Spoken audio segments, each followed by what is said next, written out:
my little black box here. Mr. Benzin, are you ready? If you'd please join us in prayer and pledge. Creator God, we pause before our deliberations today to ask your blessing on this gathering.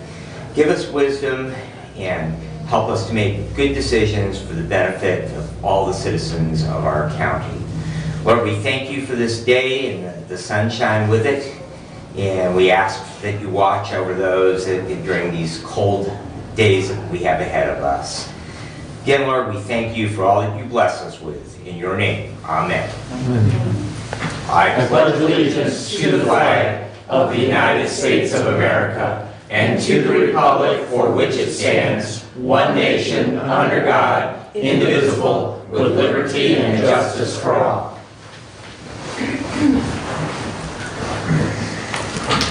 All right, thank you.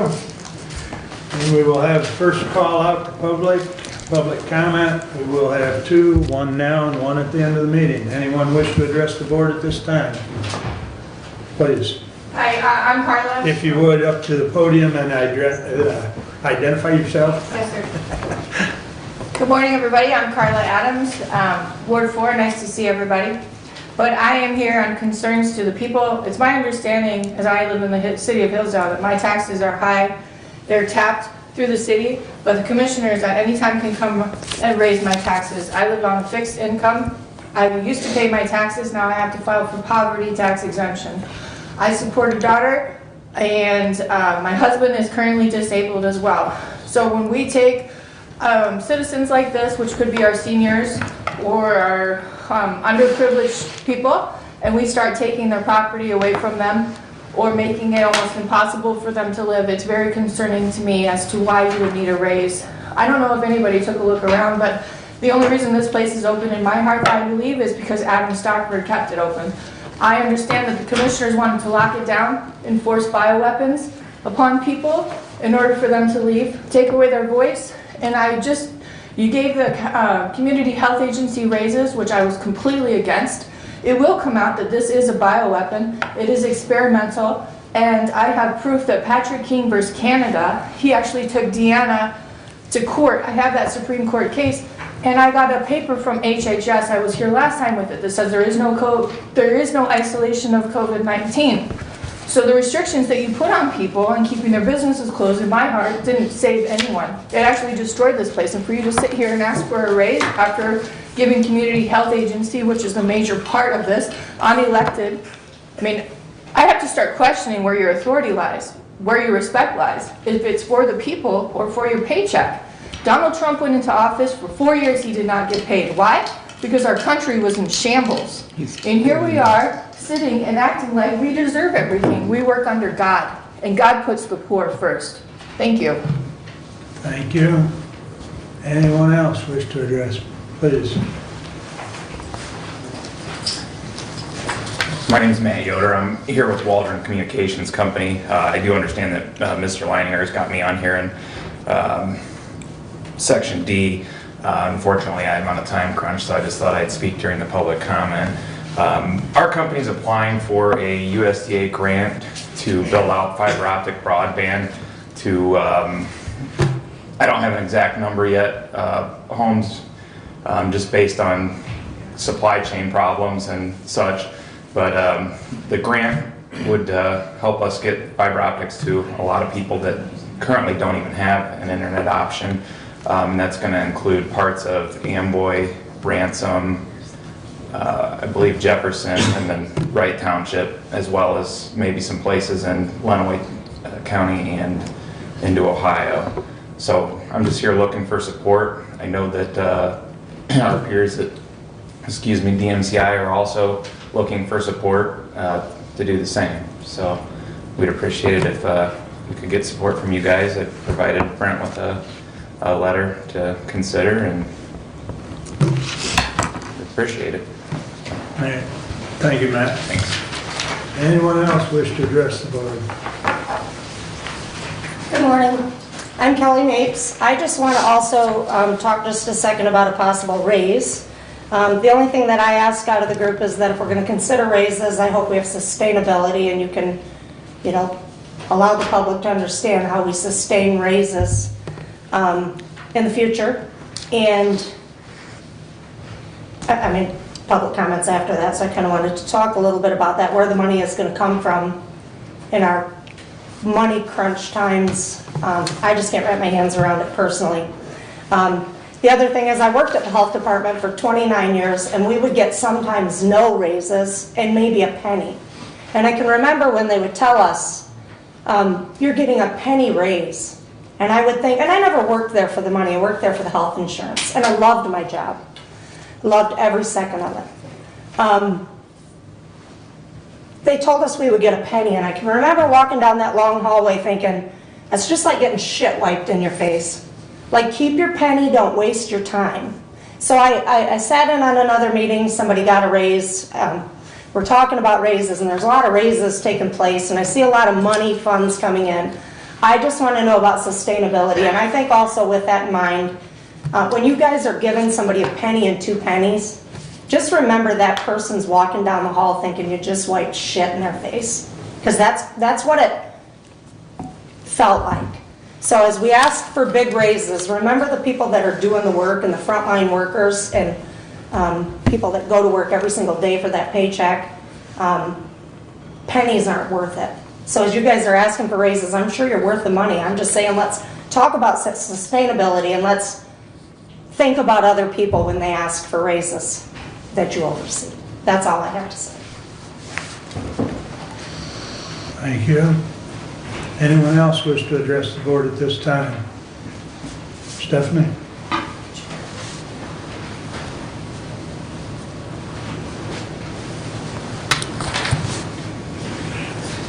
I regretfully don't want to be here right now, but I just had another employee leave yesterday.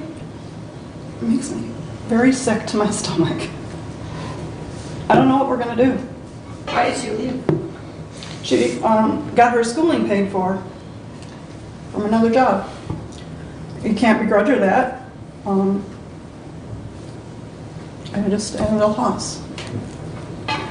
So therefore, I believe I need to still be closed Tuesdays and Thursdays, at least through March.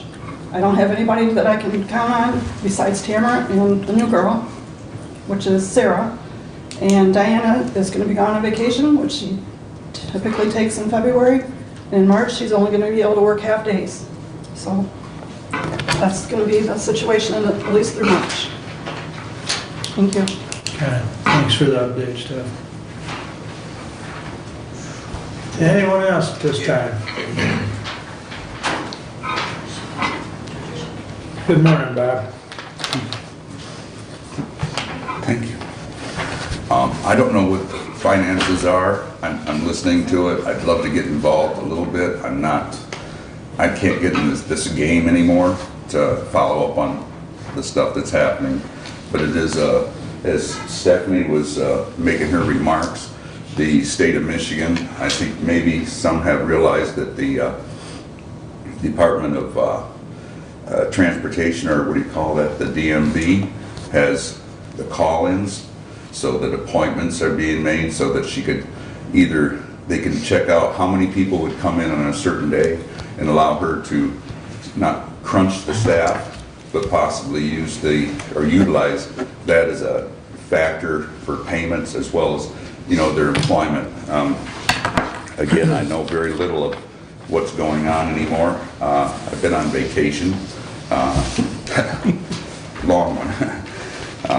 But I do have one, I want to say one complaint I would like to address. I don't know where the money and the funding is coming from to the county clerk's office, but it was brought to my attention that once I had gone inside to the county clerk, that there was a little bit of failure at the front desk, which is normally when you walk in, there's a little basket that usually has suckers in it. And so I'd like to see if we can't mend that problem and make adjustments. A little pun for the day. I just wanted to lighten it. Jody's noted it. Thank you. Thank you, Bob. Thank you. Anyone else? Morning, Lance. Everybody's asking where the money's coming from and finances and all that, and I think it's pretty obvious where the money's coming from, it's taxpayers, and I think they're probably a little tapped out right now.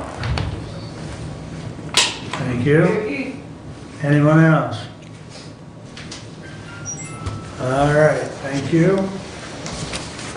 Consent agenda? I would move to approve it, except for I do want to pull resolution 22013 for a later meeting.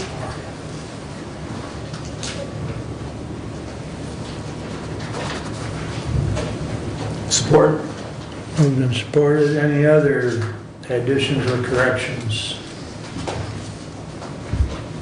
As a follow-up comment on that item, Kathy and I talked, we're going to try and get a Zoom meeting with ICMA or Mission Square Retirement, as it may be. It's the same company, they've just changed names, but her and I have both got some questions.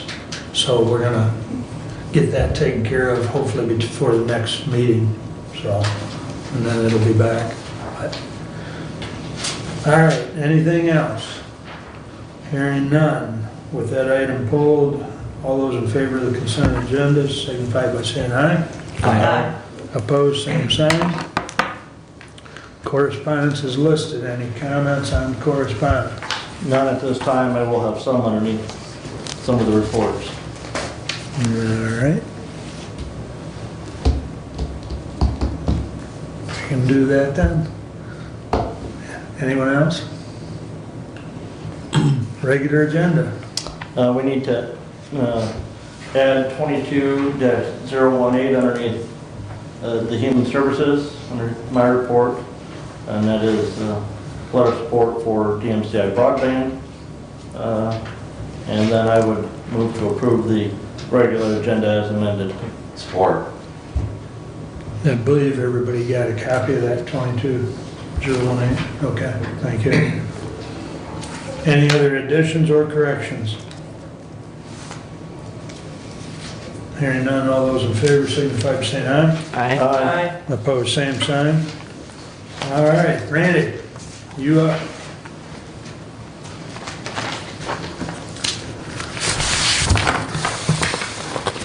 A little over a week and a half ago, we had a situation where the control system for the HVAC system for the jail failed. And what this means is we had absolutely no control over the system, and if the system were to decide to do something, we couldn't stop it, we couldn't change it. And what it actually means is when we don't have control of the system, we could actually end up shutting a jail down because we don't have heat. So this is a very serious thing to happen. With the efforts of the IT staff, Nikki and Scott, they worked on it for about 2 days. They finally got me back in where I could see it, but I can't trust it.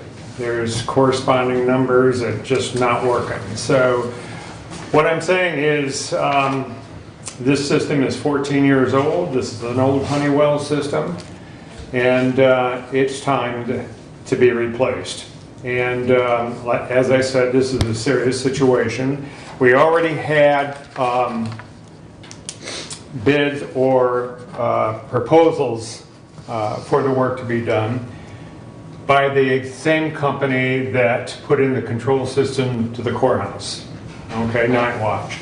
So we already had this, so we reached out to them, and I mean we, David and I, reached out to them and had them work up again another cost. And if you notice, I have these kind of color coded. If you look at the yellow sheet, this is the outline of the work that they're proposing to do.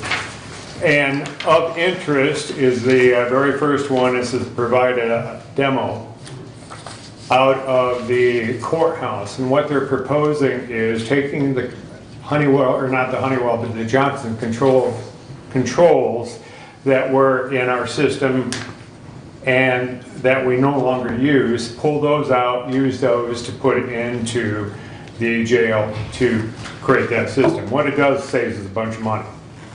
And so with us having that, does two things. It helps our supply chain problems.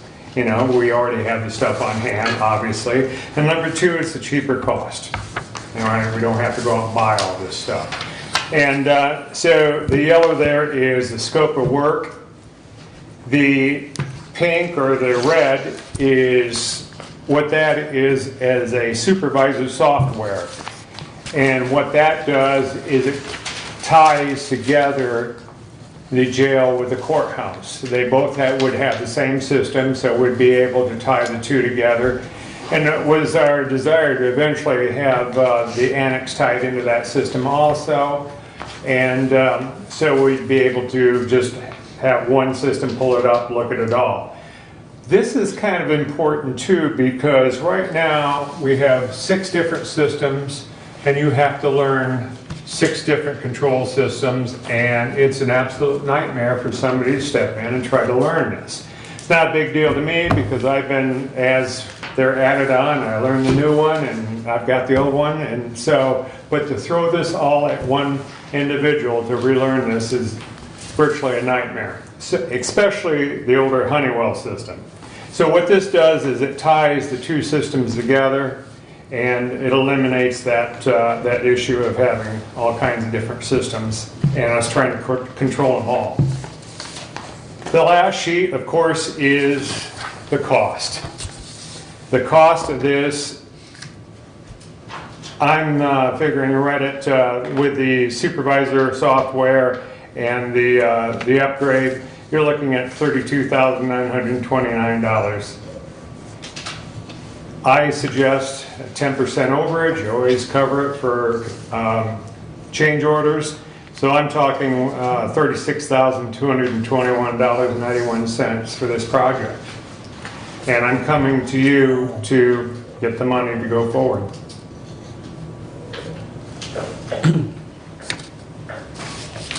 Yes? I understand there's security issues as well, or no? Yes. Now, without getting into the weeds in a public meeting, there is, this was on my list of the ARPA money that I wanted to spend for our cybersecurity upgrades. And yes, the Honeywell system is a major issue to start with. Really, from my perspective, what we're doing is accelerating getting this thing going because of the failure. The system that we have from Honeywell, like Randy says, 14 years old. They have not upgraded it. It was a ridiculous cost when they put it in to put it onto maintenance for continually upgrading it. They don't even deal with this particular version anymore. So they would have wanted, Honeywell would have wanted to come in and replace it wholesale to begin with. So we're back to the drawing board of where we started anyway. I'm all for it. I think that we do need to pull it out of the ARPA money as a cybersecurity upgrade. That's well within the parameters of the ARPA money. I know you guys have been a little hesitant about spending that money, but I think we're at the edge of a cliff on this thing. Not only from cybersecurity side, but now Randy's got control issues that he can't handle. Because there's just no way around that frickin' Honeywell system. Randy and I have both talked to other vendors before all this while we were looking at the whole replacement of it for the ARPA projects. And I see this as sort of a single source deal. If we follow policy and put it out for bid, that's going to be an issue. It's going to take us longer time. The thing could fail completely. We need to get this thing going now. And so we've got the money. Let's just move forward and we'll get this thing going. It's still probably going to take 4 weeks before they can even get it to where he's got a handle on all the controls. But it's got to get done, and it's got to get done right. quickly? Right now, the system is stable, it's holding its own, but when it goes, and I'm serious, we're gonna end up shutting a jail down over it if it goes. So that's how serious it is. A couple things. One, it is limping along, like you just said. You know, it's functional currently, you know, until it doesn't work, and it's close to the point where it could completely fail. The second is that it's my understanding that if ARPA money did not exist, that it would be a decision that you would just do, and it would be done. Yeah, you have no choice. Right, and so what we have is availability of ARP money, and, you know, we're not quite ready yet. I think we'll be talking today a little bit about our plan for getting to the ARP money, but I think that, you know, right this moment, I don't know that we're prepared to say yes. I'm not. So you're saying go ahead with the project, but not use ARPA money? I'm saying that if we're going to use ARPA money, we'll have that discussion in another hour or so. And, you know, the Board of Commissioners may decide to move on it right now, but I think that you have a plan for how to discuss all the ARP money and in short order. I think you're splitting hairs. I mean, if we gotta do this, we go, and we're gonna figure out how to pay for it. Okay. And if the pocket of money is ARPA, that's the money we're gonna use. I mean, that's the way I look at And it. I'm not saying don't do the project. Okay. Specifically, Okay. the ARP money is what was being asked for. Well, from my perspective, I really don't care where the money comes from. I'm saying we gotta do it. Well, Because we've got a cybersecurity issue, we've got a control issue, and those two things combined are just, I mean, we've got red flags all over the place. We just gotta get moving. my impression is they're here according to the bid, the purchase policy, which they're saying that they have to go not adhere to by the letter because of the situation, and as they've explained, in addition, there is a question of how you pay for it, but they're not here asking for ARPA money. In my estimation, they're here telling us they have a problem, it exceeds the threshold for purchasing, so there should be some quotes, bids probably, not quotes, quotes, not bids, sorry, I keep on confusing my own terminology. And that they're not gonna do that, given the time sensitivity, and that we want there is a beauty in using the same company that has done the courthouse, so those two systems can be tied together. Now, that's what I'm hearing. You are essentially correct.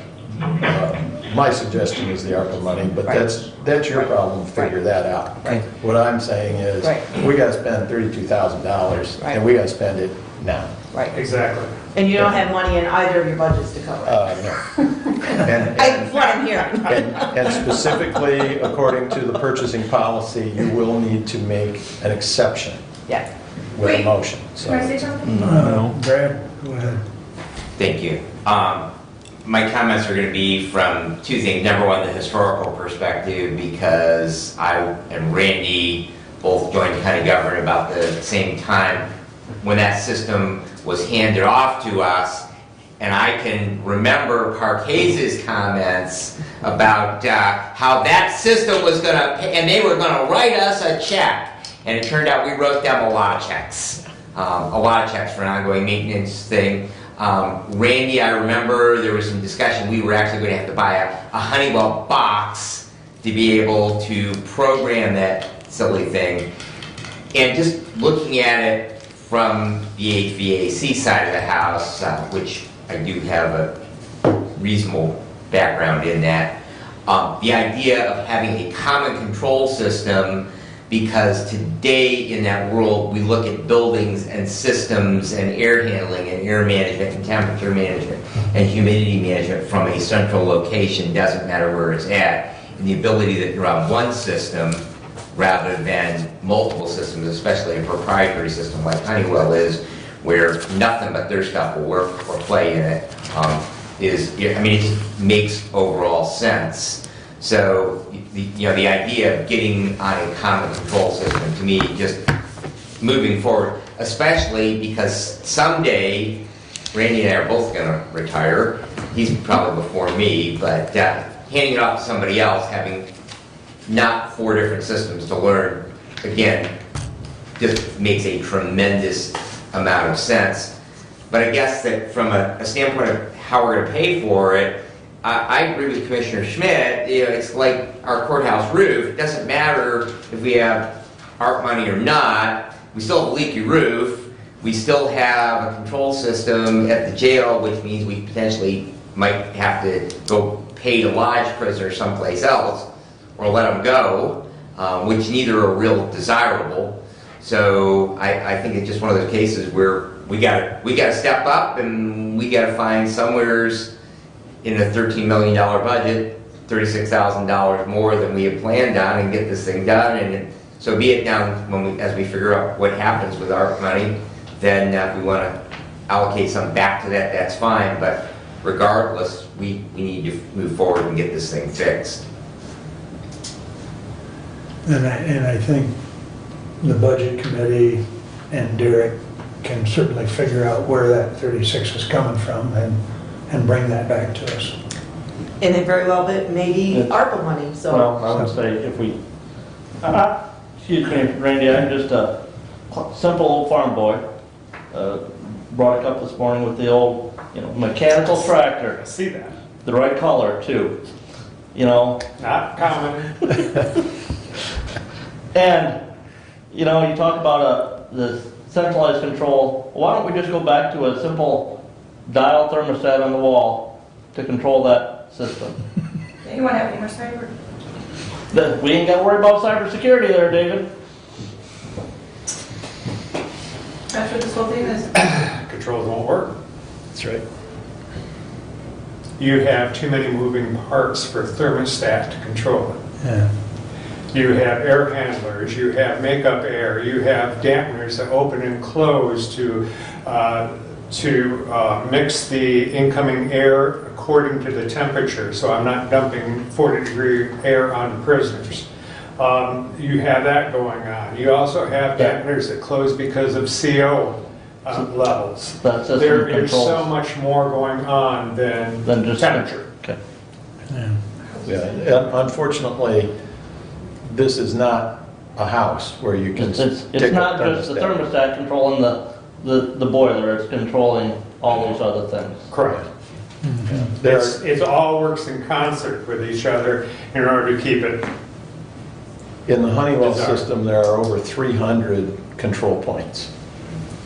And so it's not as simple as sticking a thermostat on. Frequency. I wish it Randy was. would be Wish that it delighted was, to but show it's- you the graphic interface on it, because No. seriously, it's got, the blowers going and the air all up on his screen. And if you go down and stop down at his office, he would probably be delighted to show you that. It's really pretty- interesting. Yeah, it is a pretty interesting schematic. And I want to thank my staff, Nikki and Scott. They spent 2 days on this thing and found some old paperwork and reading through, learning about BACnet and LawnWorks and 2 other protocols, how this thing was put together originally, and figured out that it wasn't talking to the computer, and it was something. But it's, unfortunately, At that HVA point, I was sweating bullets if we didn't get that thing back up. It would be money We need, right we now just, in the we just capital. need to get it done, so we need a motion to move on. Oh, I have a couple of questions, Please. just for clarification. The proposal, they're not highlighted, included the office building and the annex building. The annex building, I'm not so concerned about talking about, because the status of the annex building, we don't know. But the office building, I guess, would be this, the Cobb. Is there any reason to consider that as part of this package? Would there be a cost savings? Is there a reason to do that now or not? I don't see a cost savings in doing that. I think basically where they were going with that is if we had like the other buildings on it, then it would make sense to add this one in for a minimal cost, so you have everything right there, instead of learning the different systems. At this point in time, I'm not really concerned about that. I mean, that's a small cost compared to what I'm talking about for the jail. Compared to So the 30,000. that's something that, we can do later on if necessary, but I don't see where we have to have that right now type thing. So then, If we would have been doing this as we have talked with, last fall, yes, we would be including the office building, and whether the annex would get done is debatable. Right. But yes, we would get it all under one control system. But we don't have that luxury right now of spending the extra time on this building. Will it come in the future? Yes. So then another question I have is, I know as part of the ARPA money we talked on that agenda is changing out the HVAC system at the jail. And so does this control system, is that going to be compatible with that We change? could integrate that in, yeah. Okay, so that it's not, we're not, I know we have to do this, but we're not getting the cart before the horse. If we go ahead and went with that type of project, we would just use this company as the Okay. control company. And so then if we're using the old controls from the courthouse, do we have any concern about the longevity of those controls going forward? The controls that we're pulling out all will have firmware updates done to them. They still are manufactured, they still make them, they still update them, so it should not be a problem. But there's always the issue with anything computerized, how long are they going to support it? It could be 10 years, it could be 10 days, we don't know. And everything works so it doesn't. Till it doesn't. So the system being a computer system, again, the likelihood it's only gonna last 15 years if we're lucky. If we're lucky. I'd say 8 to 10 Correct. would Okay. be really good. Okay.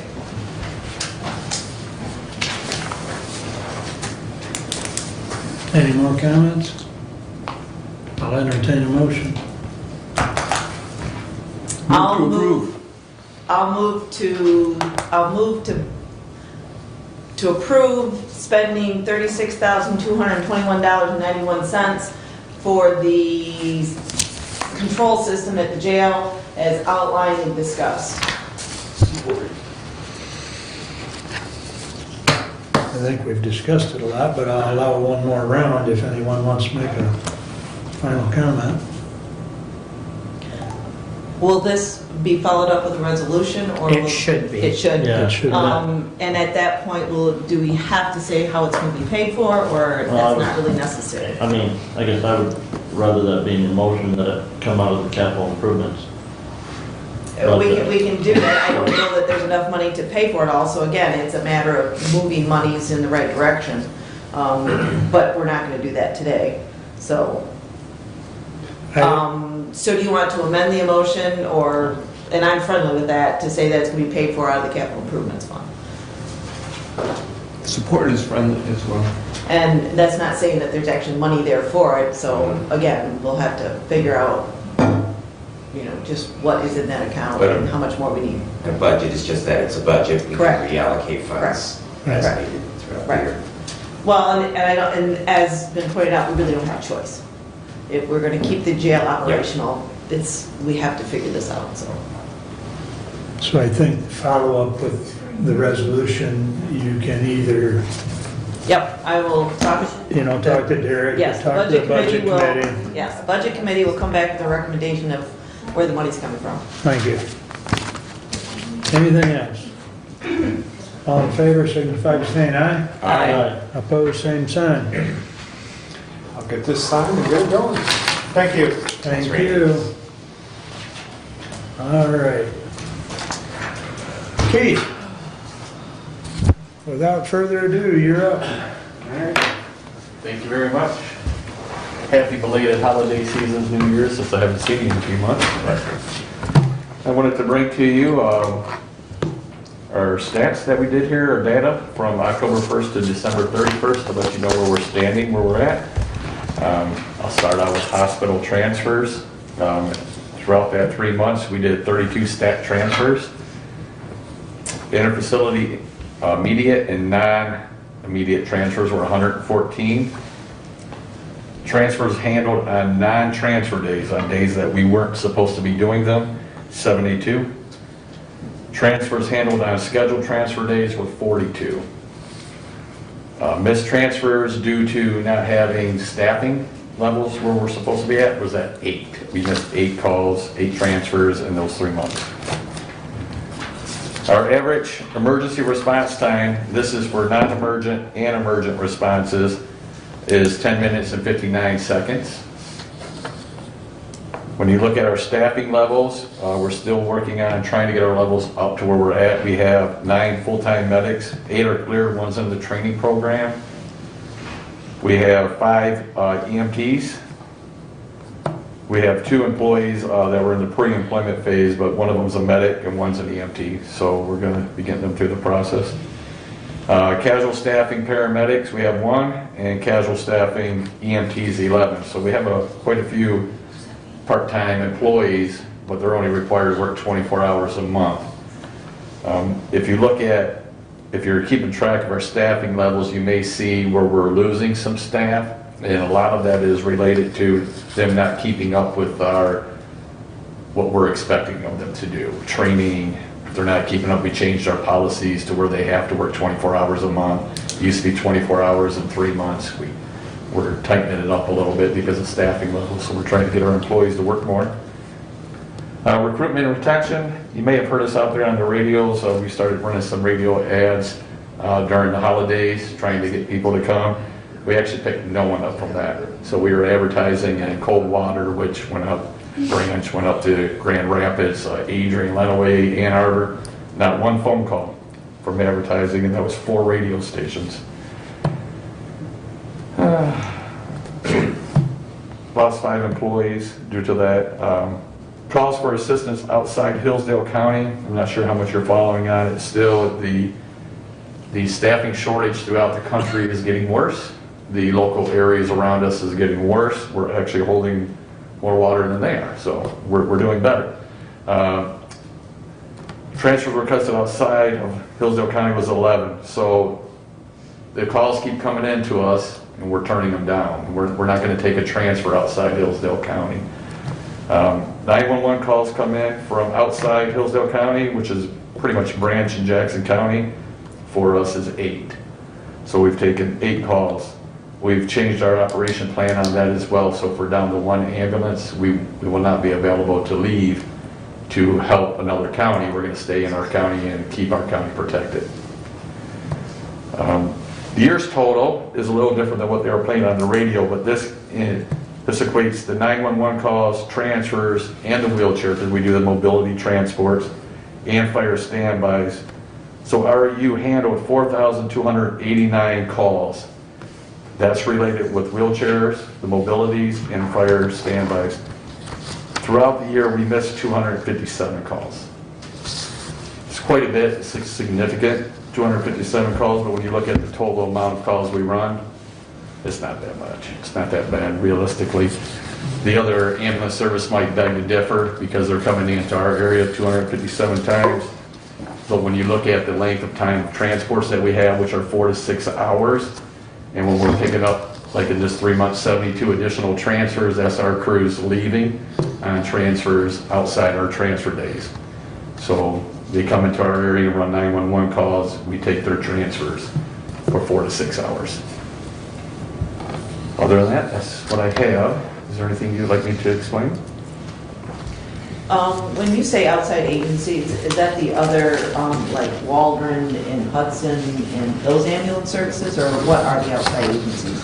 Marshall, Life Care, Jackson Community Ambulance, Emergent Health Partners. Okay.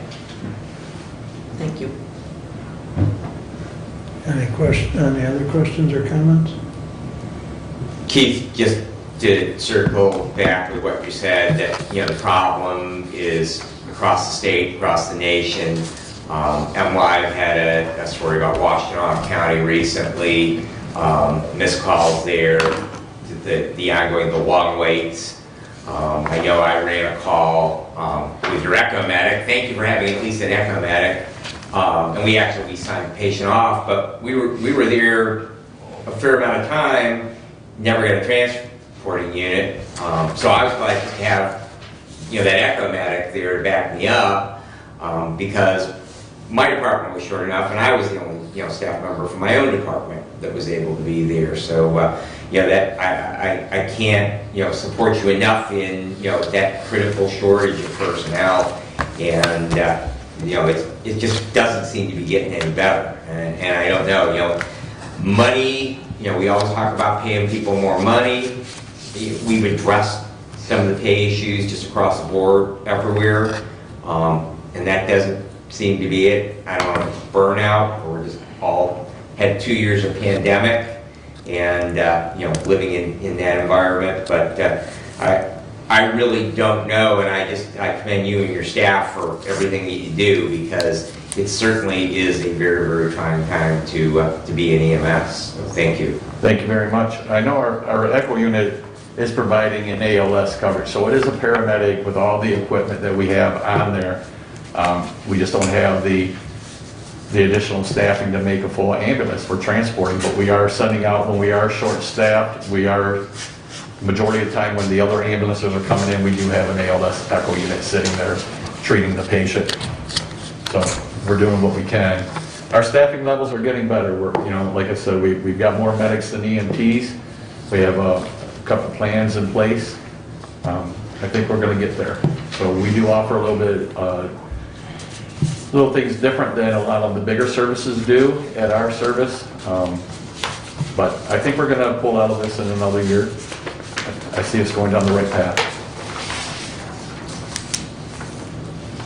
Okay. If there's no further questions. Okay, thank you very much. Thank you, Chief. Thank you. All right. Brian Harrison is joining us via WebEx. You're up, Brian. Can you hear us all right? Yeah, I can. Good morning, everyone. Can you guys hear me? Yes. Go ahead. Well, thank you guys so much, Chairman Wiley, members of the board. I really appreciate you guys letting me speak today for just a few minutes. And I'm sorry I can't be in person. I actually have another commitment scheduled, and happy to thank you, David, for helping set up this WebEx for me and as you guys broadcast this. As I get started, so I work with Advisory Care Home Health Care. We're a home health and hospice provider throughout the state. We work with those on Medicare, Medicaid, our veterans coming back and needing services even as they age, along with those injured in work accidents and even auto accidents. So that kind of gives you just an overview. We are providing care in the home for these individuals needing services. Again, reimbursed by those payers I just mentioned. Before I go on, can I just ask, if folks can answer, great. If not, that's okay. But just, does anybody have any personal experience with a friend, family member, loved one that's been injured in an auto accident in the past?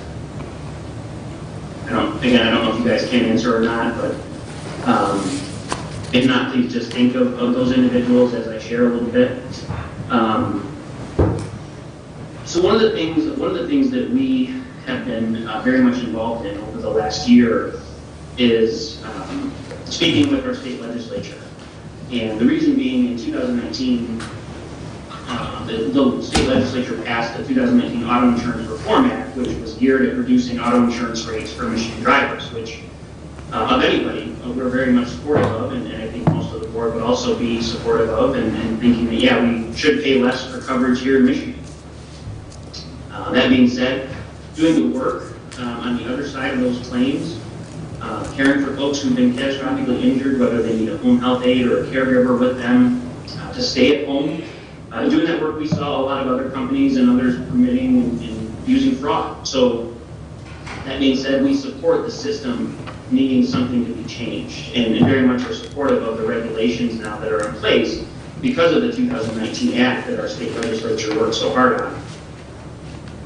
So I want that to be clear, first and foremost, that we're not seeking to undo, as we work with the state, the work that was done from 2019. Again, putting in constraints such as utilization review to ensure services are appropriate and delivered accordingly, to then assist someone who needs help following an accident. I will say one thing that we are advocating for as it relates to home health care specifically. As a part of that law, One thing that and again, we take our own fault because home health was not present during the conversation. So certainly we wish we were, but we weren't, and so here we're now advocating on the back end. So as part of the law that was put into place, anything that does not have a Medicare distinguished code or rate or service rate, such as hourly home health care in the home, similar to what our Medicaid, county Medicaid waiver programs do with care assistants and direct care workers. Those services were cut from what was billed in 2019 by 45%, meaning us as a provider that we work and act with integrity, our bill rate of $30 an hour is now being reimbursed at around $16.50. Patients who receive less high acuity care, we might have billed $26 or $28 an hour. That's being now reimbursed at between $12 and $14 an hour to us as a company. At the same time, care that we might have delivered to somebody with some more high acuity needs, like a spinal cord injury or a severe brain injury, where we might have billed $34 to $36 an hour given the level of care, we're now seeing reimbursements in the $18 to $19 an hour range. As again, many of you know, given the impact of the COVID-19 pandemic, we're certainly struggling to find direct care workers and competing with even other local businesses for just that same labor force. McDonald's in many areas are hiring at a base of $15 an hour, and so as we are being reimbursed right at 15 or around or even less, it's making it very, very challenging to deliver services in the home while paying for these employees' taxes, supervision, support, administrative costs, etc. So our biggest commitment and work with different county boards across the state, because we do have humbly the largest physical footprint of any company that does this work.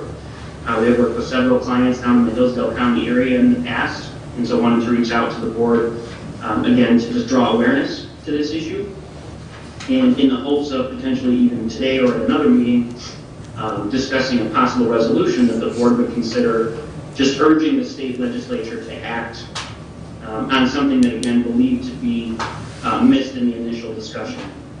We don't believe through our conversations with the legislature that over the last year, anybody intended to eliminate home health and put patients and families out of their homes and moving them into either nursing facilities or other residential care programs. But unfortunately, that is what is happening. We have been, again, working with the state, like I mentioned. There is a bill that should be coming down even this week. We anticipate it being enrolled.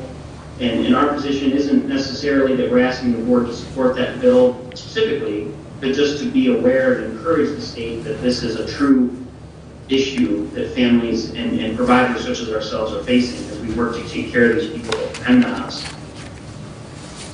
There have been several boards that have also passed resolutions, and we're actually working with others at the current time to share this similar messaging, as we believe this is a state issue. And it is something that's affecting individuals who have been injured in auto accidents prior to the reform, as well as those now going forward who select the unlimited medical care coverage options in their auto insurance policies. So it is a very much all-encompassing issue, and it's one typically I asked again initially as I started if anyone knows anyone that's been injured in an auto accident, because unfortunately it's not an issue that I think gets a lot of attention unless someone is directly impacted or is known of someone who's directly impacted. So it's been our goal, as well as taking care of these patients, to draw awareness to this, as we do believe there will be a resolution and a fix. But certainly, over the years, the insurance industry has done a great job of highlighting those, again, fraudulent, bad actors that are needing to be removed from the system as best we can. And that's why, again, we're not advocating to take us way back to where it was before 2019, but simply to amend the resolution or to amend the act so that we are able to continue to provide care in the home to those who need it. I think from that perspective, that was the bulk of what I wanted to share, and certainly if able, I'd love to answer any questions or again be a resource for the board, again, as you consider a possible resolution urging the state to address this issue. Thank you. Brian, we did put the resolution on the agenda. If If you'd like, I can read it now, and if you've got time, we'd like to discuss it, or there is some questions, we can certainly take it up at this time if you have time. Yeah, of course, absolutely. I'm here for you guys. All right, it's pretty lengthy, but Brian did provide, I believe, the language for this resolution, my understanding from talking with the clerk. So it is in your packet, 22-015, in reference urging state legislature to amend the Michigan Auto Insurance Reform Act to address a reimbursement cap for auto accident victims. To the Honorable Board of Commissioners, excuse me, whereas the Michigan No-Fault Insurance Reform Act of 2019 introduced a fee schedule / cap, which took final effect on July 1st, 2021, that set percentage limits on how much residential care facilities, home health care providers, and other persons can be paid or reimbursed for providing treatment or care to auto accident victims. And whereas the reimbursement rates under the Michigan Auto Insurance Fee Schedule now allows residential care facilities, home health care providers, and other persons who lawfully render treatment to receive 200% of Medicare for what Medicare reimburses, regardless of limitations. 55% of providers charge description master, CDM, as of January 1st, 2019, and/or if the following two obligations are not met, 55% of providers average charges for which they receive payment on January 1st, 2019. And whereas despite the statutory obligation described above, Michigan auto insurance companies are only paying providers 45% of what they were receiving in January 2019. And whereas, as a result, home health care providers are being reimbursed between $14 and $18 per hour, which is below the cost of employee wages, as other entry-level positions in different industries, parentheses fast food, are paying workers between $15 and $20 per hour. Whereas the Michigan No-Fault Insurance Reform Act applies retroactively, including the fee schedule cap, which is fundamentally unfair to individuals who purchased coverage and who were injured in motor vehicle accidents before the No-Fault Act was amended in 2019 and now have limited access to care. And whereas these fee caps affect the auto accident victims who are receiving long-term care and rehabilitation paid for by the Michigan Catastrophic Claims Association, parentheses MCCA, through the per vehicle annual fee that all Michigan drivers were once assessed. And whereas the MCCA's 2021 annual statement shows its assets are over $27 billion and its total liabilities are slightly over $22 billion, and whereas some patients who are not able to find long-term catastrophic care services have been forced to leave their homes, and whereas even though lifetime medical benefits are still guaranteed under the 2019 Michigan Auto Insurance Reform Act for those injured prior to 2019 and for those who purchased unlimited personal injury protection, parentheses PIP, policies, these benefits are meaningless if patients have very limited or no access services, since providers are unable to cover costs, basic labor costs. And whereas there are many Hillsdale County residents and their families who are currently benefiting or would in the future from services pertaining to their care, recovery, and rehabilitation from catastrophic injuries, but are already directly affected if the current law is not changed. And whereas Without action, more than 18,000 individuals with spinal cord injuries, brain injuries, and other catastrophic injuries in Michigan will have to find another way to receive care and support Medicaid because of these major change to the state's no-fault auto insurance law, despite having purchased insurance policies to protect them and their families.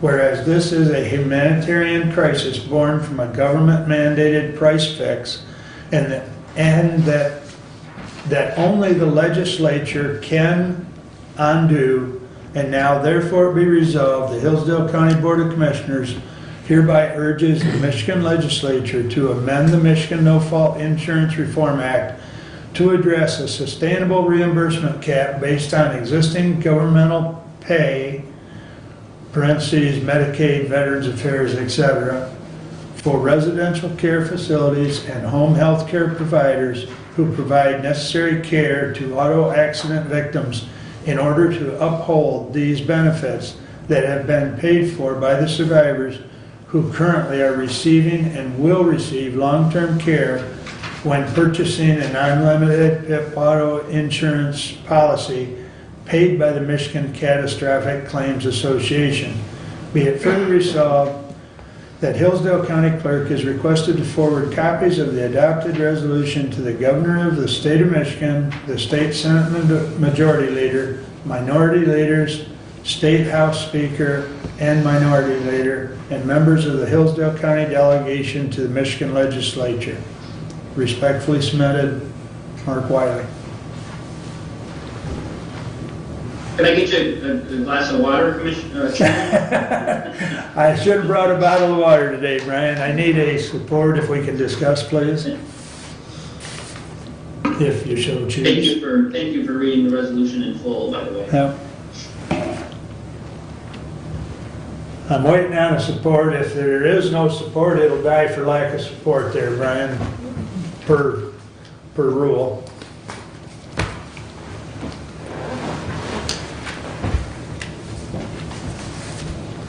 Well, I think I've waited long enough for that support. So unfortunately, Brian, your resolution dies for lack of support today. I do appreciate you taking time to come to us and address this issue. But I guess, unless there's a question, but really, we're kind of at the point of no discussion since the resolution has not received a support. So appreciate your time. Of course, one thing I would just ask, if each commissioner can take the time to reach out to their state rep and senator, just to, again, maybe it's asking questions offline. Again, our hope, I appreciate everyone listening and adding our concern to the agenda today. But yeah, just if each could ask follow-up questions or dig in a little deeper, that would be much appreciated, as our open intent is just to draw awareness to this crisis that is continuing, and in the hopes that the state will adopt and amend something. Again, it's not our intention to take things back to where we were. We do believe that Michigan should have lower insurance rates, but also for care that has been purchased in a policy, be able to cash in on that, heaven forbid, should the need arise. So. All right. Well, I'll leave that to each individual commissioner if they so choose to reach out, Brian. But appreciate you attending the meeting today. So. Likewise, thank you guys. Thank you. Have a good rest of your day. You as well. Thank you. All right, we'll jump to committee reports. Mr. Benson, you're up. All righty. Public safety. All right, last week, following our meeting, we did have the statewide EMS COVID call that occurs every month, on January 11th. Big takeaway from that is that staffing does continue to be a significant issue, both from the EMS side of the house and in emergency departments across the state of Michigan. I I also participated in a webinar regarding engaging emergency medical services in naloxone distribution. There were presenters from 3 different states. One of them was Anthony Pantalone from Michigan. And actually, we had him speak at our County Medical Control Authority last year in regards to us adopting a similar protocol. Very interestingly, the state of New Hampshire, where one of the presenters was from, they are actually required by statute, in the case of an overdose, to provide leave-behind naloxone in the event of a follow-up overdose. So they are actually mandated to do that. It is definitely a program that gives people a second chance. It is something that I've been a strong advocate for, and I hope that possibly we can adopt a similar program here in Hillsdale County. There are a number of counties across the state, 15 or 16 so far of the 83, that have adopted that as a county protocol. We did have our Hillsdale County Prevention Works, which is our substance use disorder coalition. On January 13th, we met at Lifeways. Lifeways has opened up their boardroom to us. We previously met at the Parquets building at the ISD. Once again, we did not have enough members present for a quorum. Interestingly, that coalition, because we are not considered a public body under the Open Meetings Act, we can meet virtually.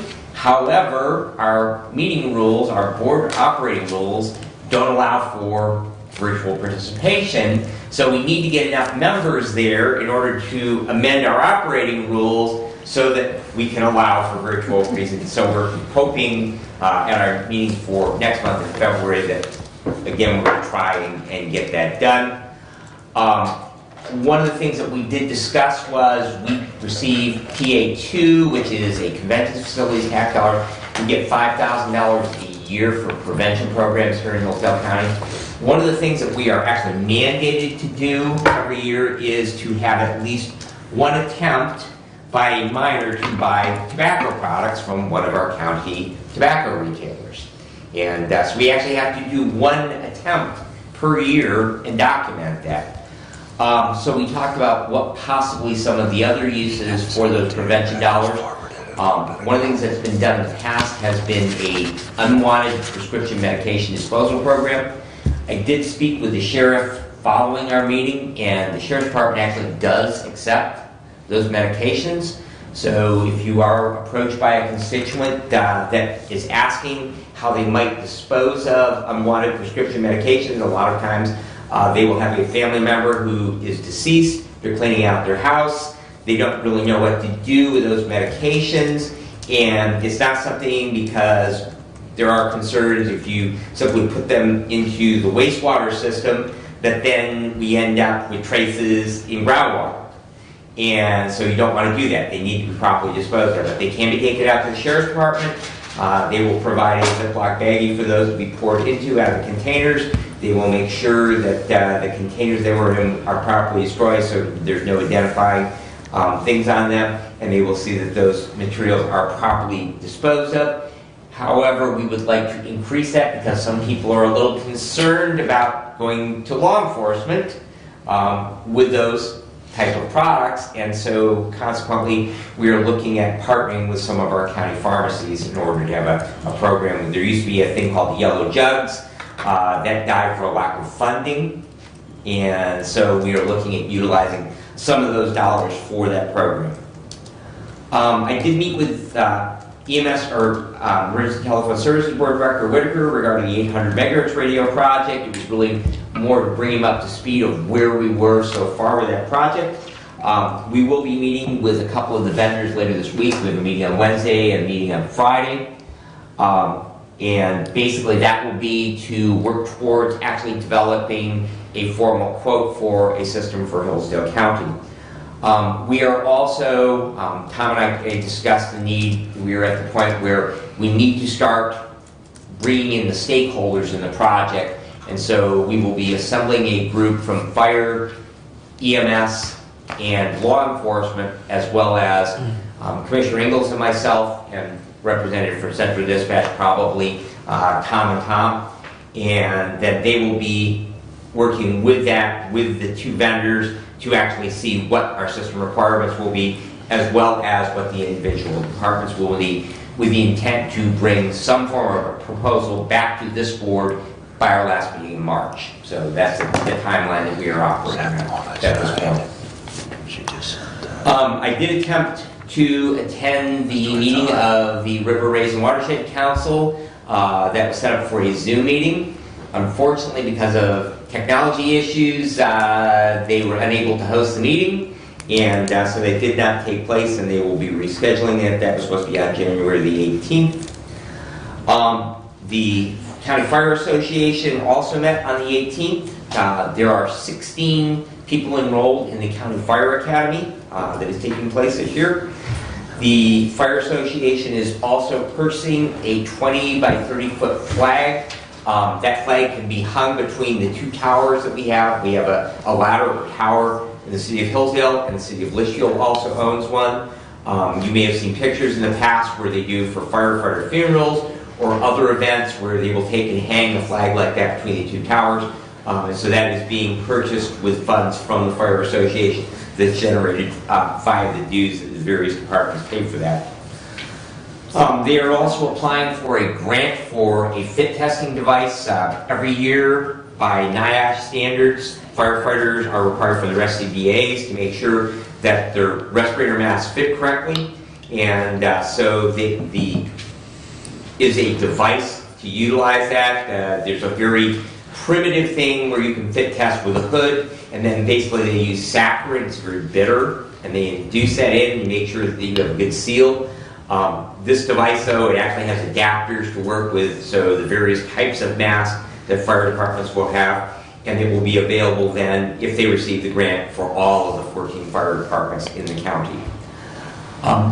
Excuse me, there is a emergency medical responder class going on in Coldwater right now. It started this month.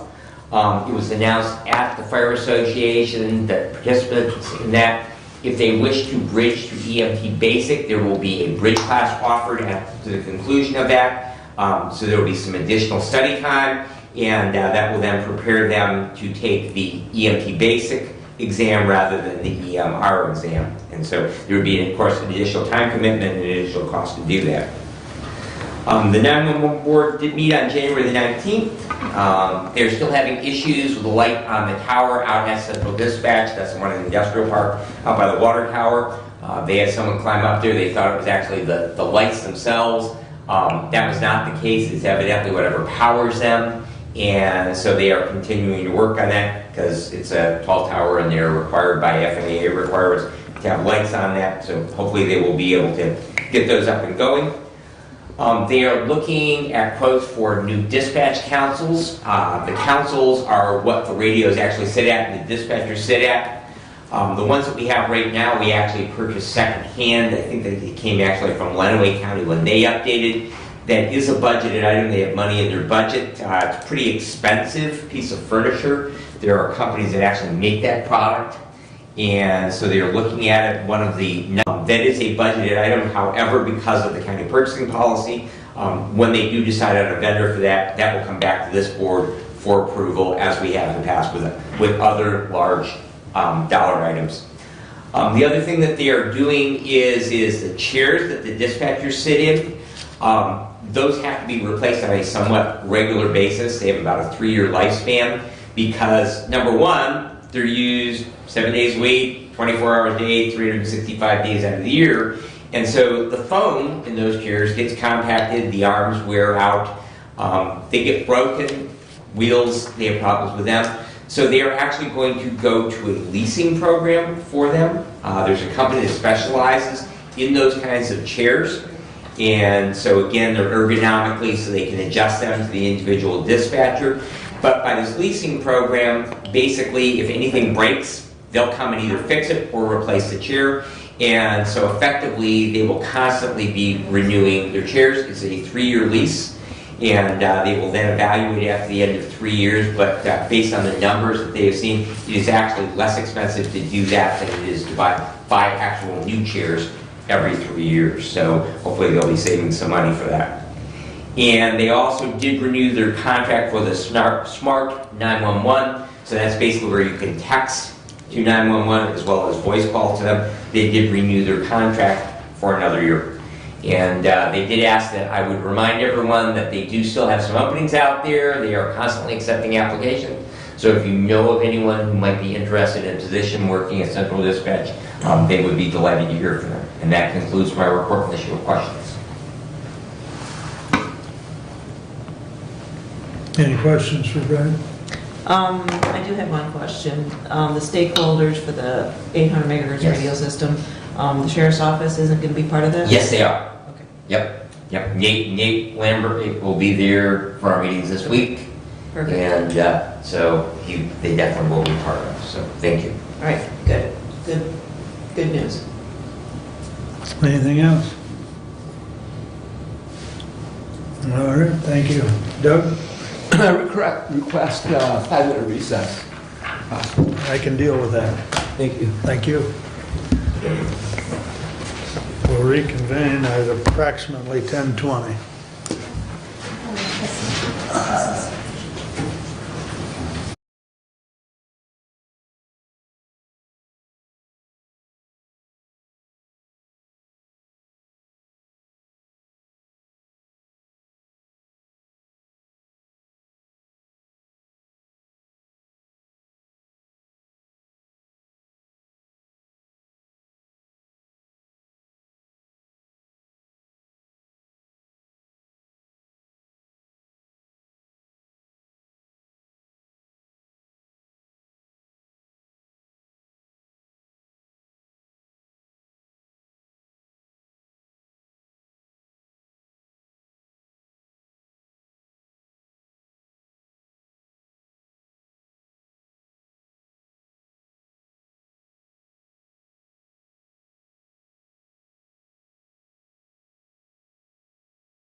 We will reconvene, and Doug, you're up. I have a few items today. We'll start with parks. They did have a public hearing for the grant application for the DNR grant, with letters of support from both Lifeways, Spark, and Key Opportunities. After the public hearing, the grant application was approved and will be submitted. They did add the waterfall repair as part of the grant application. Update on the house at Lewis Army Park.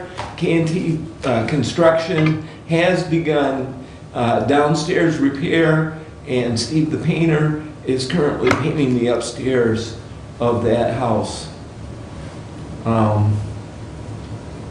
repairs and timetable, will be forthcoming. They're trying to get that renovation done so that rentals can get going again. That talks about the parks. The Road Commission, as part of the public comment, Matt Ward spoke about some of the drain issues that are in the Circle Drive area. They really need to establish a new drain out there, and they're going to use a drone and try and really get a look at what's along that Hog Creek area and try and find a way to address some of those water problems that they're having. They have bridges on the list. Coming up, Montgomery Road Bridge has been bid. The total came in at about $854,000. The public highway easement for the territorial bridge projects has been signed and received, with 2 bridges hoping to be done for territorial road, and that will depend on timing of paperwork that's processed through the state. The total on those 2 bridges is $2.1 million. Camden Road Bridge to be bid in July. It's a culvert, 60-day job, should be done. The hope is to be done by fall. Ridge Drive, limestone in the spring needs to be applied. The pipe to the lake and the clean out of the drain has been done, with limestone coming soon in the spring.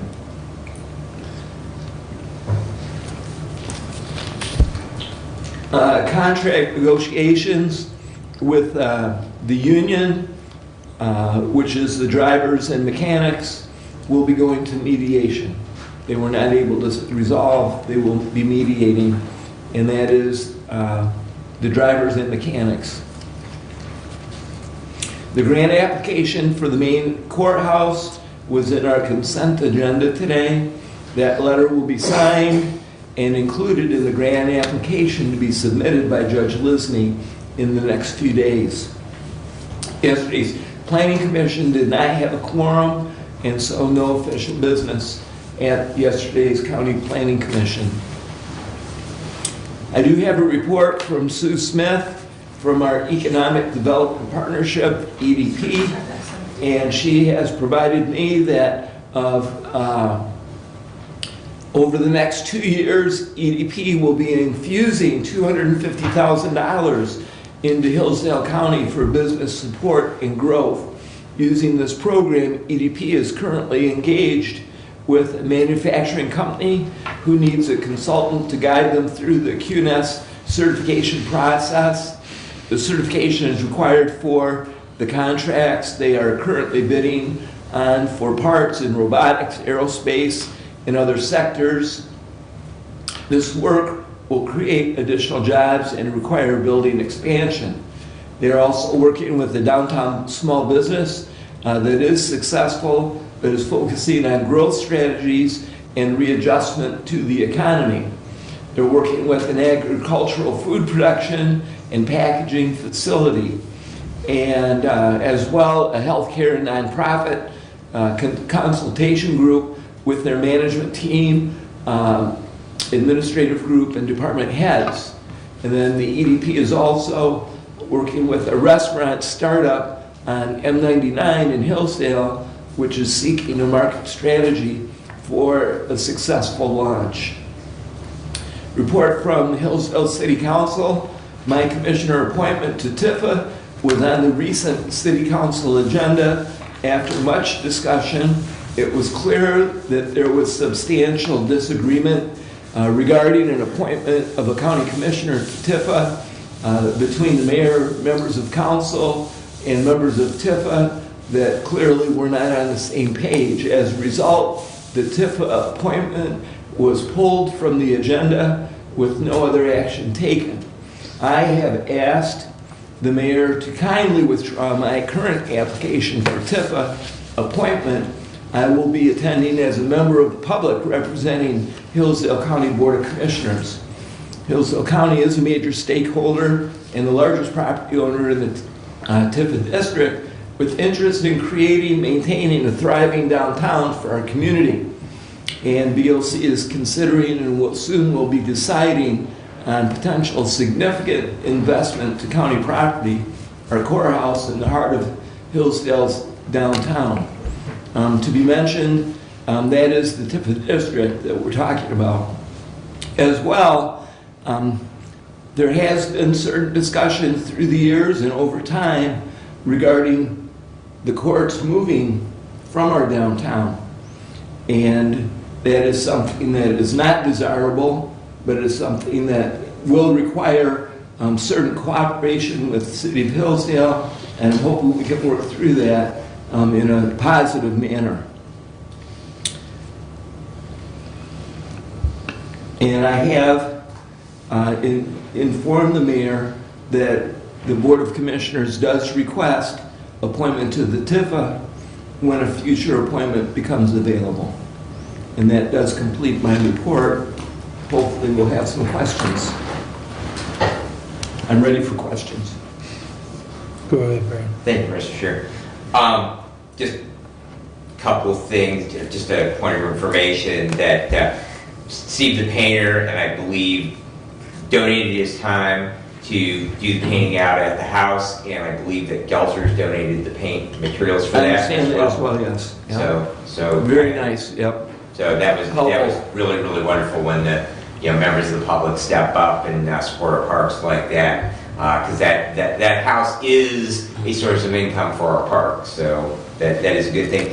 Doug, I'm just curious, was there any discussion, because I know now that they have freed up the money that's going to the townships in regards to how that might be used, the ARP dollars that they're receiving from the state. And I know townships that don't have things like infrastructure, fire departments, extensive township halls, that they now can throw that money at the roads. Has there been now, since they've cycled through the meetings with the townships, any discussion of how they're going to step up and be able to handle any increase in the amount of work that might be desired to be done this year, because it's been very difficult to get them to complete contracts for work when townships didn't have the money to spend on the roads? Right, so as I understand it, they had their township meetings last week, and I have not had a report on where it stands with the townships, but I will follow up with that. We have a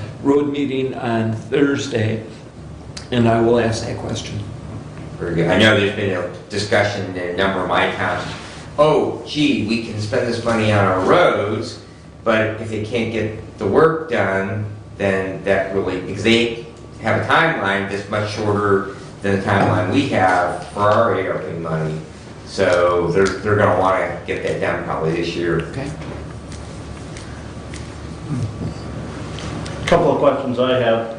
In our packet was an estimate from K&T Construction, and I do believe that estimated cost was just over $15,000. Okay, that's one estimate. The parks are a department of the County of Hillsdale. We have a purchasing policy that requires 3 estimates on anything over $7,500. Where are the other 2 estimates? So it was very difficult to find anybody who was interested in doing any kind of work. K&T is the only person that came through with any kind of an estimate, and there was no other to be had. So that, in some regard, answers your question. they had no one else to work with. They could not find anyone to submit a bid. They could not find anyone who was interested in doing the project. And then I have one other, and this is kind of a major concern, I think, with communication received from the parks. This is regarding their December 8th park minutes, and it's actually page 56 of our packet. They had adopted a resolution authorizing the same holiday gifts for park employees as for road commission employees. Gifts given by a government agency is not allowed at all. Well, we have that in writing from our legal counsel, from our finance department. Gifts are not allowed. If that was done, I, as a member of this body, think that the road commission, every member should refund to the county taxpayers the cost of those gifts, because that's not an allowable government expenditure. Well, I will follow up on that, and if we need to act, we can act at a future meeting. I did call Bob Godfrey yesterday and asked him about the Christmas ham or dinner that they had for their road commission employees, and he indicated that it had gone as a line item on their audit. The auditor did not question that line item. It's also been presented on their state reports to the state of Michigan, and the MTA reports that they file as a line item with no question for the road commission. As far as the parks are a committee of the Board of Commissioners, and I don't know the answer to that question, but I will find out and bring it back here, and if we need to act, we can. And that's the best I got for you on that one. Yes, I am, that's very concerning to me, that we're expending public dollars for gifts. Thank you. I'll make sure they know that. Because, and like I said, I had communication with our legal counsel yesterday, had communication with our finance director. Gifts are not allowed at all. Well, And I serve on a school board, and we can't purchase gifts. And I have our legal counsel sent, and I will forward a copy of this to you. Language, even there's a Attorney General opinion from back in 1956 dealing with gifts. Please send that to me, and I'll have that with me when I go on Thursday. Oh, yeah, thank you. what I was gonna say is we've even gone so far as to not using, and I emphasize the word not, using public monies to buy coffee and, snacks out to 911. That's a 24-hour service, but that's not allowed. And this language deals with that specifically. Right, it's not allowed, under statute. So it needs to be addressed out there at the road commission. Okay. So, and I think Brent can forward the information to you, so you've got some more ammo, but I know it's a practice that's been done for a long time. 40 years. But it needs to come to a stop. Yeah. So as you know, there's limited oversight on the road commission, and as a separate entity, Yep. and it's something that we will be talking about in the future. Yes, I was looking forward to having some discussion about that today, especially after I saw this in our packet. Okay, well, I can address part of it. I don't know that I'm ready, or I don't know that we are ready to go full into that discussion. But as far as the road commission goes, according to the Act,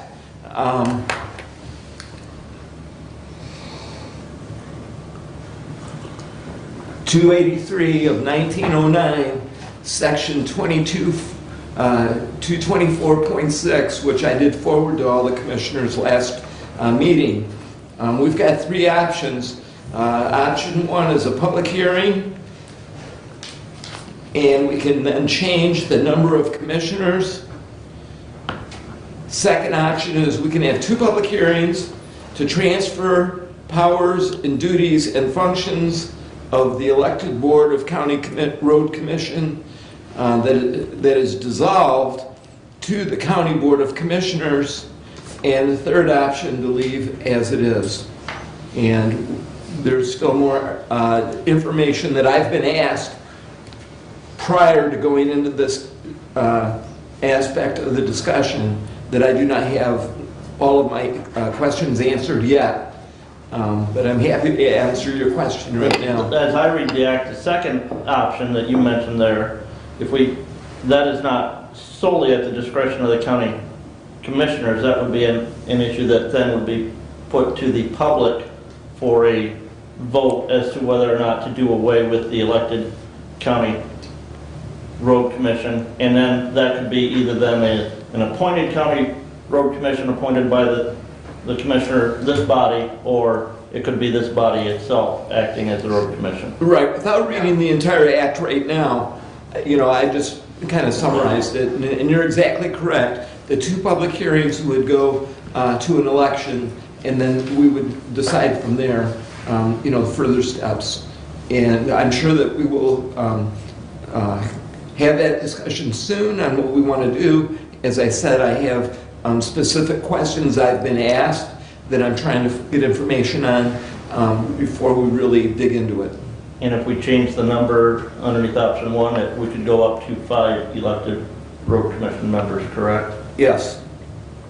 So which would take us from 3 to 2, which would help them. From 3 to 5. 3 to 5, I mean. Yeah, which would help them because currently, with 3, anytime there's 2, they have a quorum. Very difficult for conversation and discussion and trying to figure out what to do. You met.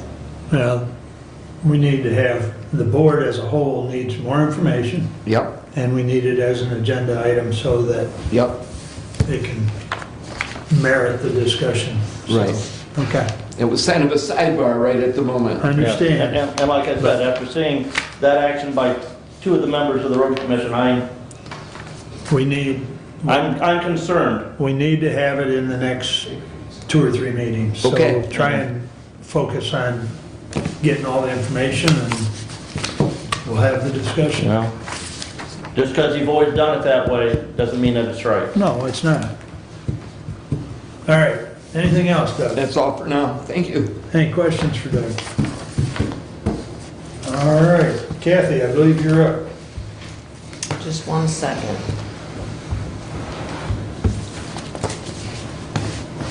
Taking my notes. All right.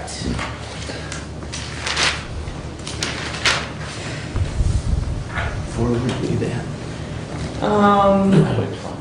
I don't know if we want to start first, the issue of working from home and being paid. There was concerns from our organizational meeting whether that option had been eliminated. I went back and listened to that meeting. It's from about minute 30 to about minute 42. Minute 30 to minute 42 if you guys want to go look at that again. In looking at that, I believe that as commissioners, we are in support of people being able to work from home if they have to stay home due to an illness or extended stay from an illness because of being contagious. I don't believe that we're in favor, I don't believe the intent is that anybody who just willy-nilly wants to work from home that can. That's not our intent. And I would also say that if your job does not lend itself to working from home, that's not an option. I feel the confusion came about because when we did not pass the resolution with regard to COVID, there was a paragraph in there about paying people to work from home if they had to quarantine or stay home to help, to care for others. So I think maybe that's where the confusion came in. I believe that by this discussion, I hope it clarifies what our position is, and maybe that clarification could be put in the employee handbook. think we did address Yeah, I something. believe that was part of the Yeah. discussion we just had a week ago. Correct. And Yeah, in the so, sick leave yes, section. Yeah. yes, yes. And so if that clarification could get put in there, then I would think that maybe that's enough clarification at this point for our staff. Yeah, I believe that the discussion was that it was up to the direct supervisor to make that decision, that if the work lent itself, as you were describing, it would be difficult for facilities to phone it in. Right. But if they are able to, and that because of some form of communicable disease that they would be exposing their coworkers to, or the public to, that at the discretion of the department head, that they could work from home, and that then they would sign their time card like they just normally would. Right. So, but I believe that will be in the draft that we see. Yeah. Right. And it is the intention to have that draft for the next meeting. Okay. So I don't know if there's any more discussion that we need on that, but I think I can follow up with David and make sure there's something in the message of the day. Okay. That, you know, pretty much everything you've said or some consolidation of it. Right. But, you know, just to shoot it out. And we have department heads this week, we could hit on it there as well. Absolutely, absolutely. What I don't have in front of me is the resolution that we voted on at that meeting, and whether that paragraph, if that's the right language we want to use.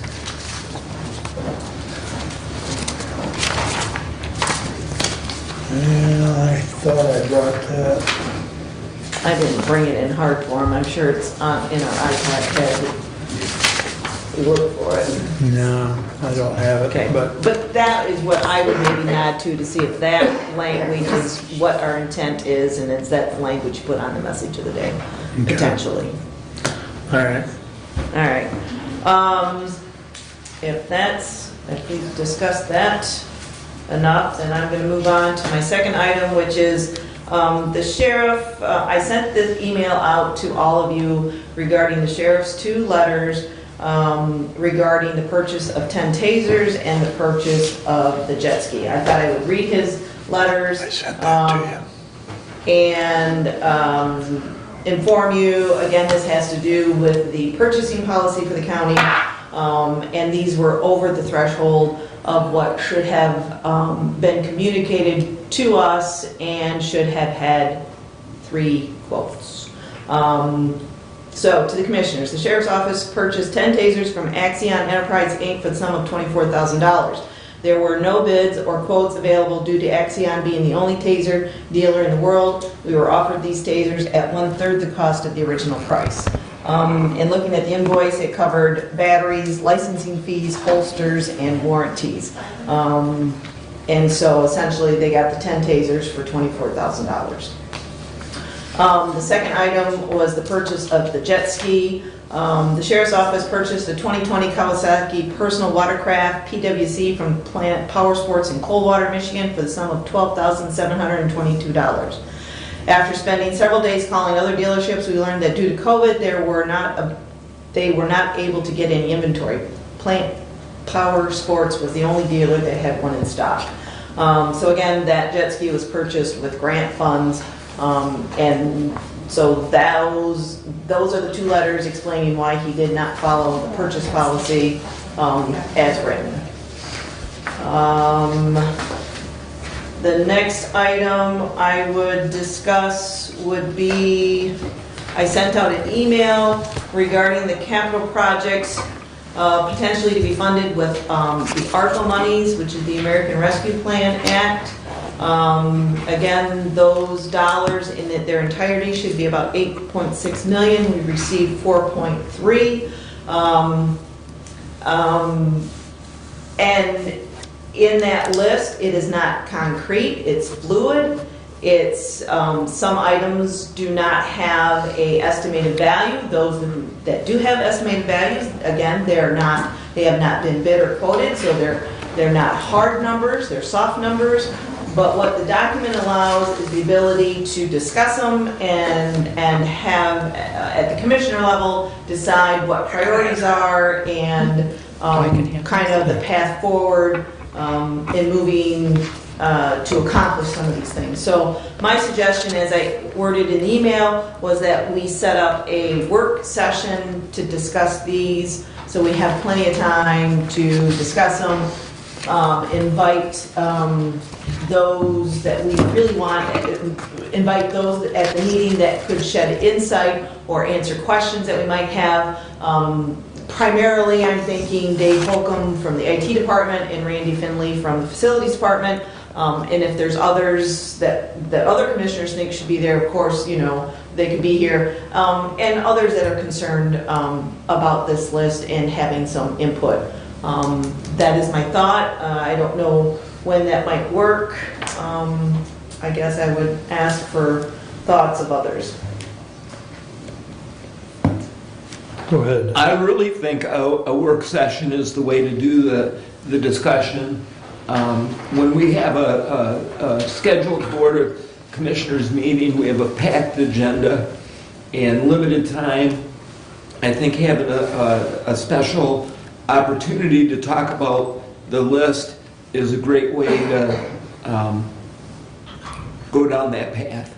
And I would agree with Commissioner Schmidt that a work session is the way to go. And I think sooner scheduled the better. On an off week than a Board of Commissioners meeting perhaps. You know, so if we could fit it in next week, we would have information perhaps ready to go for the next Commissioners meeting, which would be in week 2. So next week is February already. Comment? I just was going to say that, you know, I think that it's a great idea to, you know, invite all of the people that are on this list. And I think that, you know, we also, you know, in full transparency, we need to invite the public to attend as well. If they have strong feelings one way or the other as how we're going to expend these dollars, ultimately these dollars were rendered from them and there are other 330 million people across the country, and the printing press is located somewhere in Washington, D.C. So I do think that it is important that we make sure that everyone has an opportunity to voice either their support or opposition for any of these projects as we move forward with them. So, but I do think that probably the more informal structure of a work session would probably be the best venue for it. Well, I think as Kathy pointed out to me, that total number is 20 million, and we've only got 8.8, so, right. You know, it definitely needs to get squeezed down to where it's within the 8.8, but, well, you want to work on setting that up? That's or- fine. What are we looking at? What works for this commission for next week? What day, what time, what?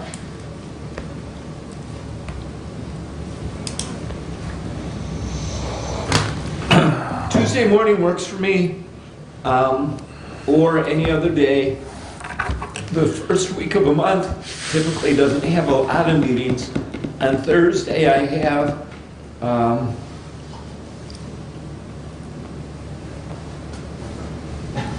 nothing.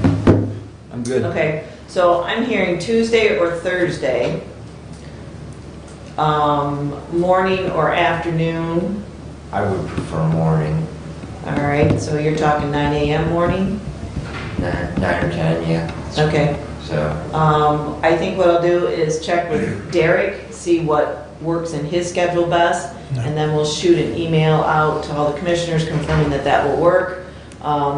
if we're going to do it here, we need to check on room availability. Right, the room availability, and then who posts that as a public meeting? I have to That's your have it job. at least an 18-hour notice. 18-hour notice. See, I knew that there were... Sooner rather than later, And please. that request has to be signed by 2 commissioners.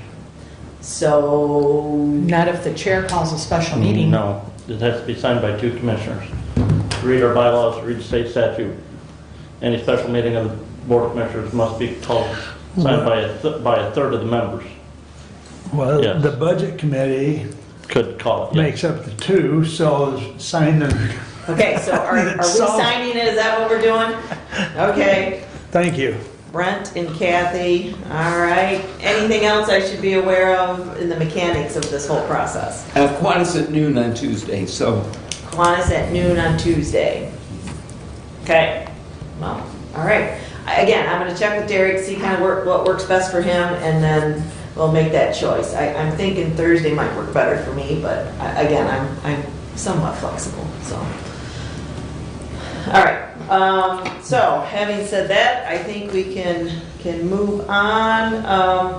I went to various meetings, City of Litchfield, City of Jonesville, LDFA for Jonesville. The high point coming out of those meetings at Jonesville is that US 12 in 2023 is scheduled to be repaved by MDOT, and they're looking to do a redoing of their streetscape in conjunction with that whole process. The big takeaway for me was that they are going to study and consider moving that from a 5-lane system down to a 3-lane system. I thought I would make mention of that, so if people have concerns or want to voice their opinion, they're supposed to be holding some meetings and getting public input on that, and there's supposed to be a study done.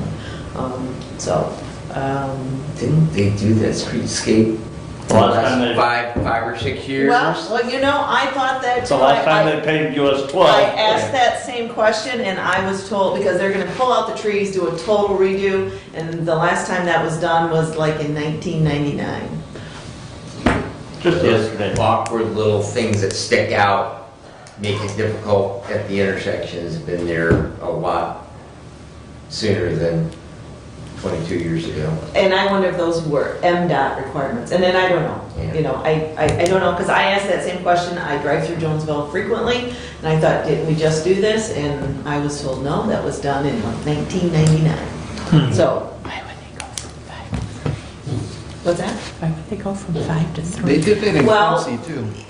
They've done it in Quincy, they've done it in Coldwater. Yeah. My understanding is there's like, from the feedback that Jeff Gray, who's the city manager, indicated at the meeting is that the DDA, they're in support of doing that 5 to 3 because it allows people to park with more safety, because you have larger parking lanes then, because you're not, your driving lanes aren't coming as close to the parked cars. So there's concern for safety, and supposedly it would also enhance people stopping and shopping, is kind of what I've heard.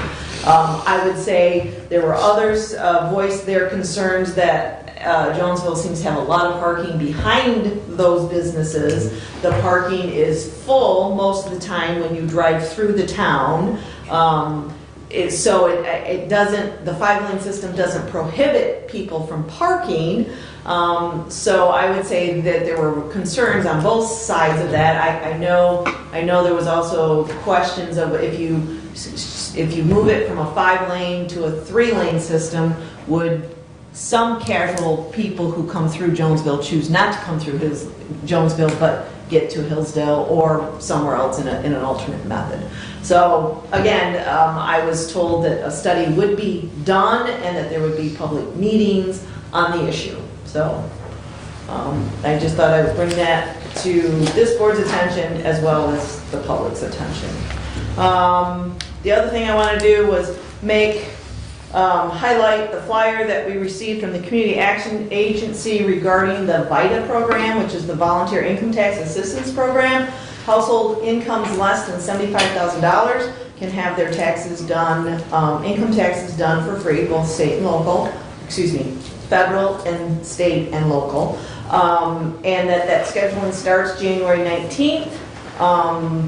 To schedule their appointment, they call 517-247-2099, and that the Hillsdale direct contact numbers are 517-437-3346 and 800-750-9300. So just kind of wanted to bring that to your attention. The other thing I wanted to mention was the flyer that the Hillsdale Community Foundation put in the packet. And it has to do that as of March 1st, 2022, their grant applications will be online, and that they will be holding some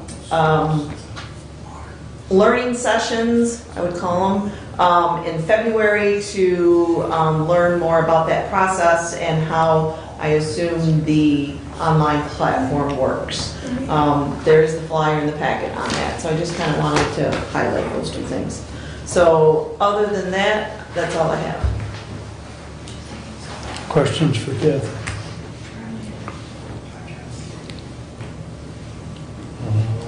Okay. Brent, you're up. All right, I'm gonna proceed with the action items first. 22-014, we, the Board of Commissioners, authorize Marky Wiley, Chairman, to sign the letter of support for Waldron Communication Company application for the RE Connect Loan and Grant Program. Respectfully submitted, Brent A. Leininger, Chair, Human Services Network. Second.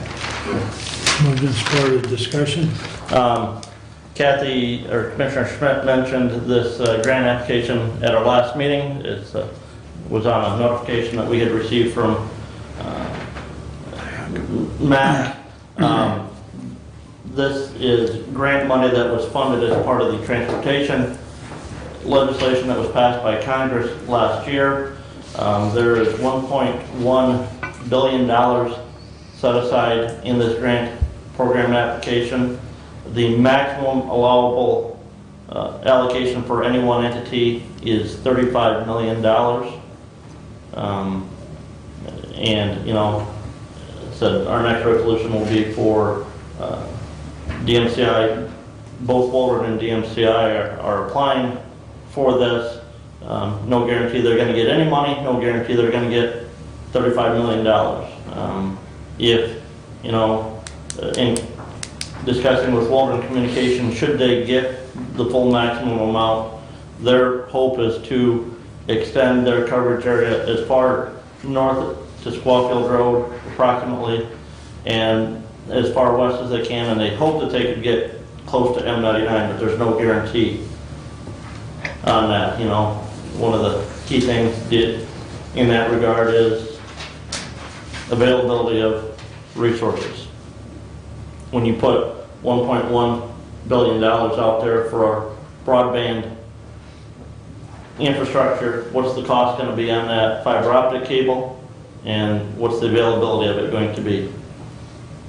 So I do appreciate Mr. Yoder coming. I extended the same invite to Mr. Cleveland from DMCI, and he was going to be out of the area today. But Question? Question. Have you moved and was it supported? I guess I already Yeah. asked. Yes. Okay. I knew it was moved, I didn't hear the support. Okay, Yeah. thank you. So question, my question is it a loan or a grant? it's a USDA program. It could be a loan, it could be a grant. Okay, and you won't know until They won't know until they get that application done and submitted and get determined as to what they get. Right, and so with what Dave Cleveland's submitting, is any of this stuff going through that committee that Dave Holcomb No. was spearheading for broadband service countywide? No, because this is, you know, like I said, this is being done individually by each of these companies. You know, other companies, you know, how many other companies around the country are going to be submitting for that maximum $35 million loan or grant award? And they know, you know, Waldron Communication Company knows where they're at for service area. They actually do extend over into Lenawee County some, and they know roughly, like I said, where they can get to with $35 million of additional funding. One of the other things as part of this grant application is that affordability there, they have to meet some price limitations as far as hookup and fee for service to those end users that would benefit from those grant fundings. And and I don't know if we addressed this when you put the motion forth for DMCI, do we know what their service area is going to be? No, We have no idea, do we? I have no idea. We have no idea if they're gonna, the minimum grant award would be 100,000, the maximum is 35 million. So, With Dave, it'll probably be as big as an area as he can cover with whatever he gets. and, yeah.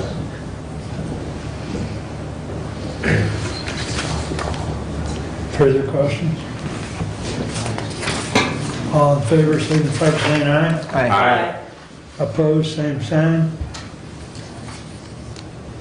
22018, to the Honorable Board of Commissioners, we, the Board of Commissioners, authorize Mark E. Wiley, Chairman, to sign the letter of support for DMCI Broadband LLC application for the RE Connect Loan and Grant Program. Respectfully submitted, Brent A. Laniger, Chair, Human Services Network. Support. Been moved and supported. I think it's basically the same discussion.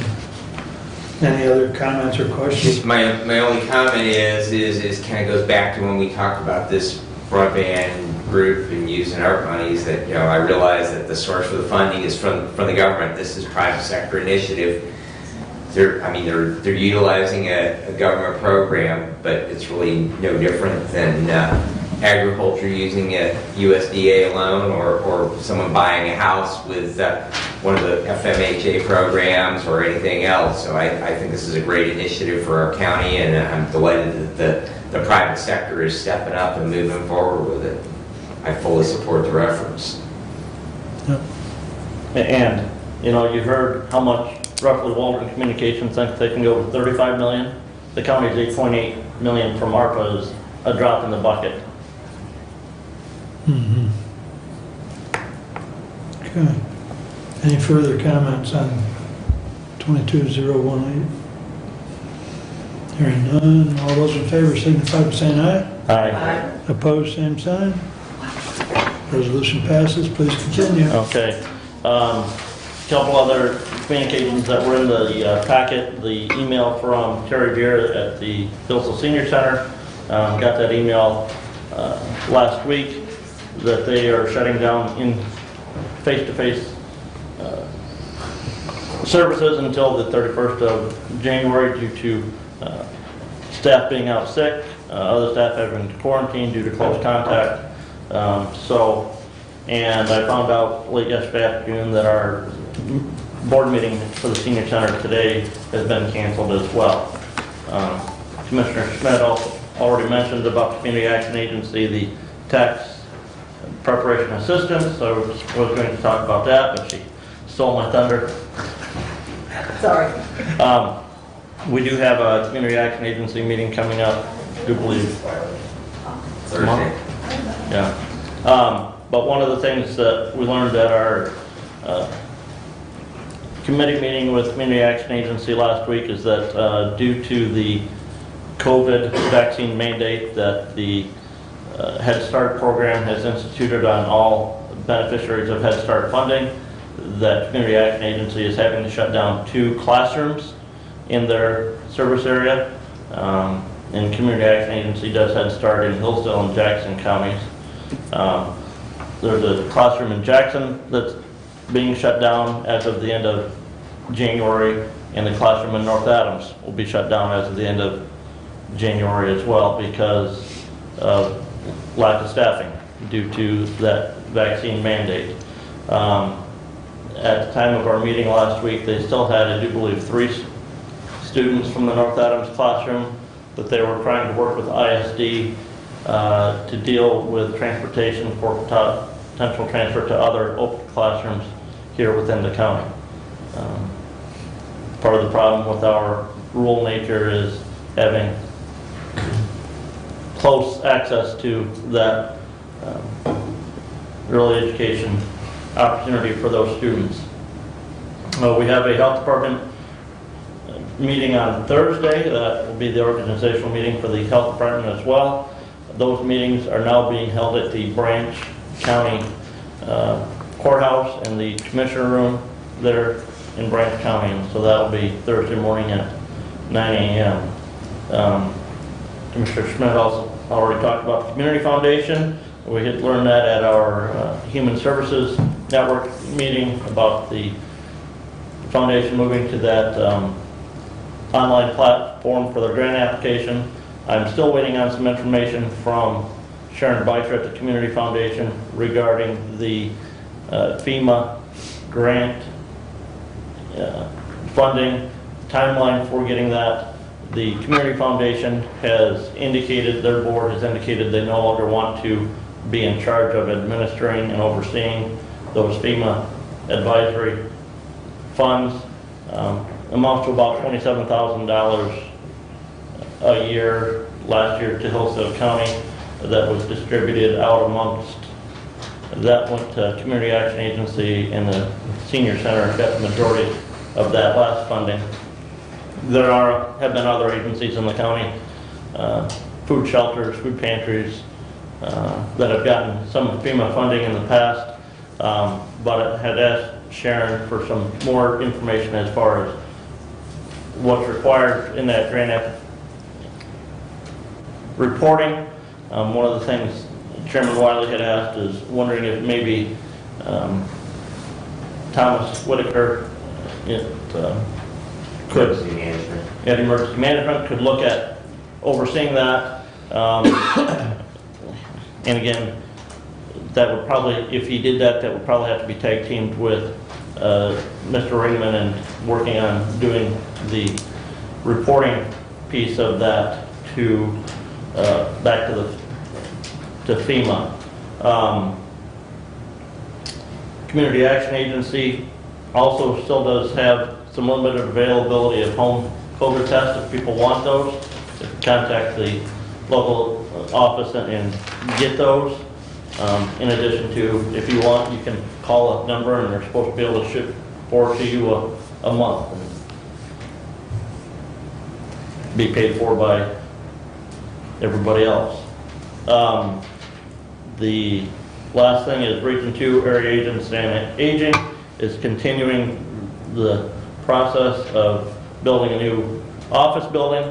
That building will be funded from the fund equity, their Community Action Agency, and where cost estimates have continued to increase on that building, and I do believe we're now up close to $8 million in estimated cost and setting enough money aside for cost overruns and the like. So, and that will still be in downtown Brooklyn.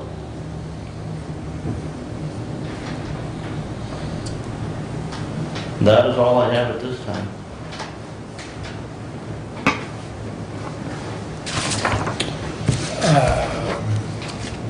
I guess just to tag on, I was on that HSN call the other day with Brendan, and Sharon Beischer did agree to, assist, but I'm not sure, did you find out when the next? I saw Sharon a day or two after that and asked her to send that to me, and I haven't got that yet. Okay, So. but, she'd be happy to walk Thomas through that. I haven't approached Thomas until we get more information, but, Brent and I will keep everybody in the loop where that's at, but Are you going to initiate the discussion, or do you want me to? I just need direction. I'll be glad to do it. I just need to know that I'm tasked with it. I guess let's see what kind of information we get, and then I'll communicate with you. Very good. Thank you. Yep. And then we can flip a coin. It makes never mind. It's just a matter of getting the information before we have the conversation. So, any other questions for Brent or comments? All right.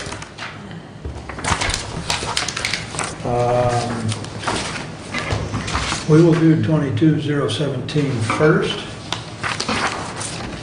To the Honorable Board of Commissioners, we, your Management and Personnel Committee, recommend Hillsdale County per diem rate be set at $35 for a half-day meeting and $70 for a full-day meeting. Mileage shall be reimbursed per current county policy. This rate shall be effective February 1st, 2022. Respectfully submitted, Mark Wiley, Chairman. and I will support that. And I will yield the floor to your discussion, sir. All right, thank you very much. In researching the county per diem rates, the first is that I'm looking back at my own experience with the Lifeways board. Lifeways, they pay a $70 per diem rate and have for at least as far back as my memory goes. And so I've looked at when the last time that was adjusted. I will be happy to share with anyone, but I emailed Jody to ask if she would research, and so she replied back to me. Well, first of all, I said, Jody, could you possibly locate a resolution for when the current per diem rate was set? I don't believe it has changed since I first joined the board in 2009. I know we did change the cutoff from 12 p.m. to 1 p.m. for half-day versus full-day rate, but looking for when the $30 to $60 amount was set. Jody's reply to me was, okay, after checking with payroll and with Marnie, we have come to the conclusion that the $30-60 has been the amount since Marnie started working for the county in 1988. I know it was $30-60 when I was hired in 1997. So it has been at that rate. Just in doing a little recruiting for our county planning commission, because we did approve paying per diems to our at-large members of the planning commission. I was talking to a person from Wheatland Township, and they said, well, I'm on the Wheatland Planning Commission, and they paid $35. So, and that's consistent when we look at what Lifeways is doing, and consistent with otherwise, we have not changed that. There are a number of boards that this affects. Obviously, the Board of Commissioners, that we are paid per diems for meeting attendance outside of our townships or in villages and cities that we attend.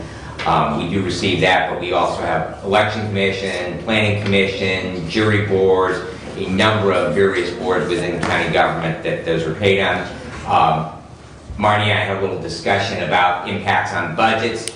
Looking at this year where we might have 3 elections because a possible school election, I believe that would be in May, primary in August, November. If you have 6 members on an election board at $5 a piece, that's $30, so a $100 impact to, let's say, the election board. So not a significant amount on those. Again, the big impact would be with the Board of Commissioners. I know Commissioner Leininger had looked at the total number that commissioners had submitted last year, and I don't have that number in front of me, but you can multiply that number times 5. I think it probably adds up to somewhere around $2,500 that the increase would be. So it's just that we have not adjusted it in a great deal of years, and so it is one of those issues while we were talking about commissioner pay. At the same time, always going to take heat from the public whenever you talk about raising pay for public officials, and so you might as well take all the heat at once rather than spread it out. Thank you. I'll be happy to try and answer questions. You look like you had comments. Many of you have, and I have already had this conversation.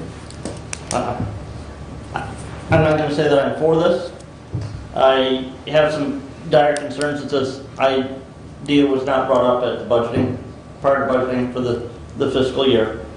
You know, I'm going to remind Mark a little bit of Commissioner Caswell, and you know, if you wanted to change the rate, we should have done it in budgeting. You don't come back in January and change your budget just because you want to change the rate. The other thing that, and I've had some thought on and some consideration on, and I'm glad, Commissioner Wiley, you brought this resolution first, because this will tie into the next resolution, is as commissioners, we're paid a salary. Our base salary is $6,500 a year right now.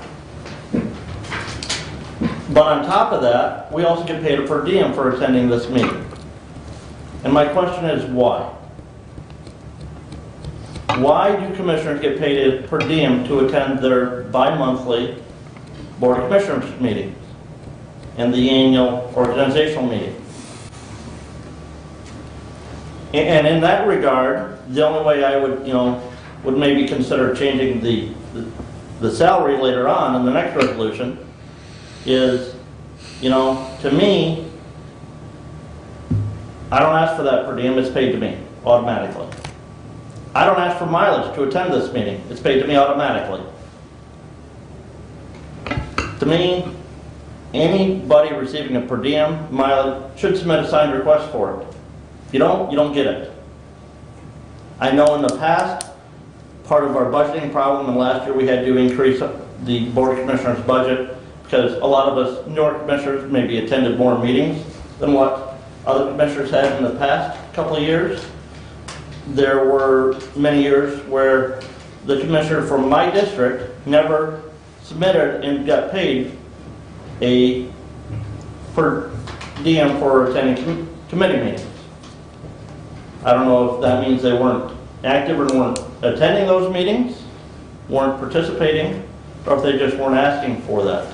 You know, that's disadvantage to us in the budgeting process in future years, trying to account and build a budget based on previous history. So again, I don't know why are we paid a per diem for our regular meetings when we're paid salary, and that's what we're elected to do, is to conduct the business of the county, and we're paid a salary to do it.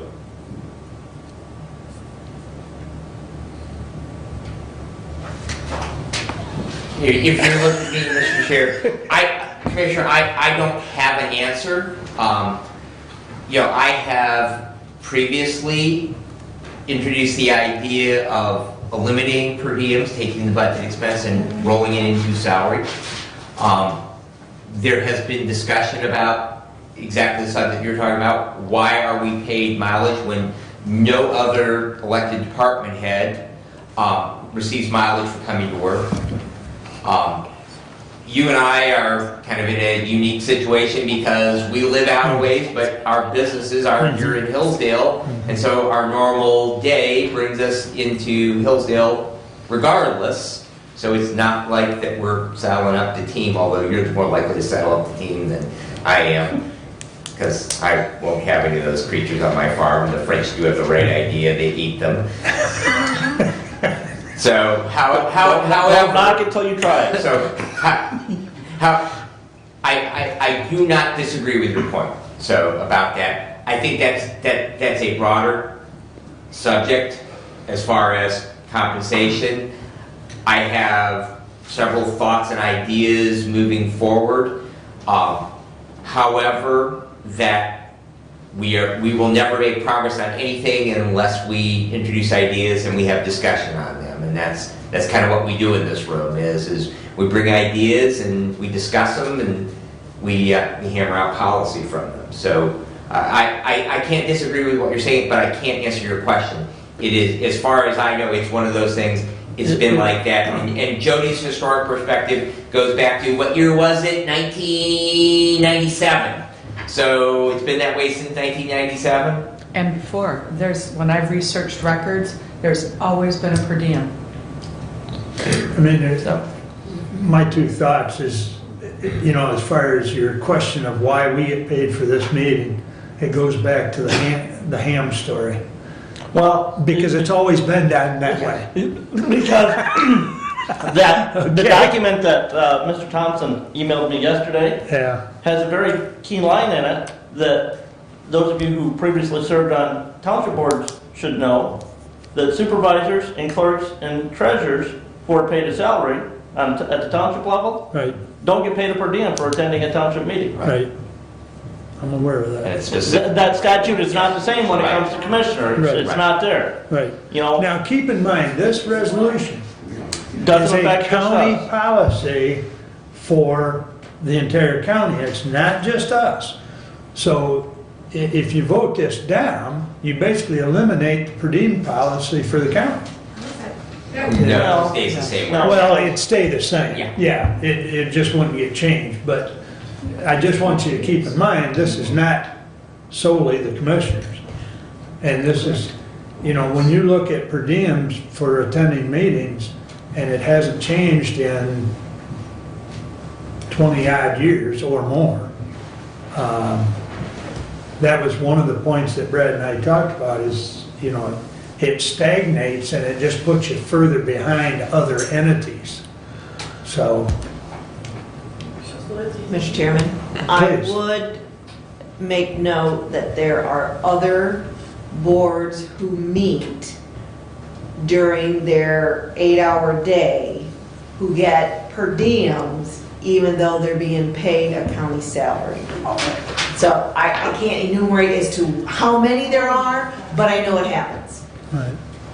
So we're not the only ones. I mean, not that that makes it right. I mean, I'm not saying it's right or wrong. I'm saying if you want to tackle that issue, it's not just for this board. Go ahead. Has everyone had a chance to speak? I just wanted to. Well, I would like Go to ahead. say just a couple things. One, it's been the late 80s that if we brought our per diem up to speed, up to the times, we'd be changing more than $5. And that $5 is very conservative, and it's a control of spending, not a free flow of spending. Okay? As far as the being compensated for our meetings, when we also get a salary, I think that's a separate topic, and I would be interested in talking about that, but I don't think that it's what we have here when we're talking about per diems.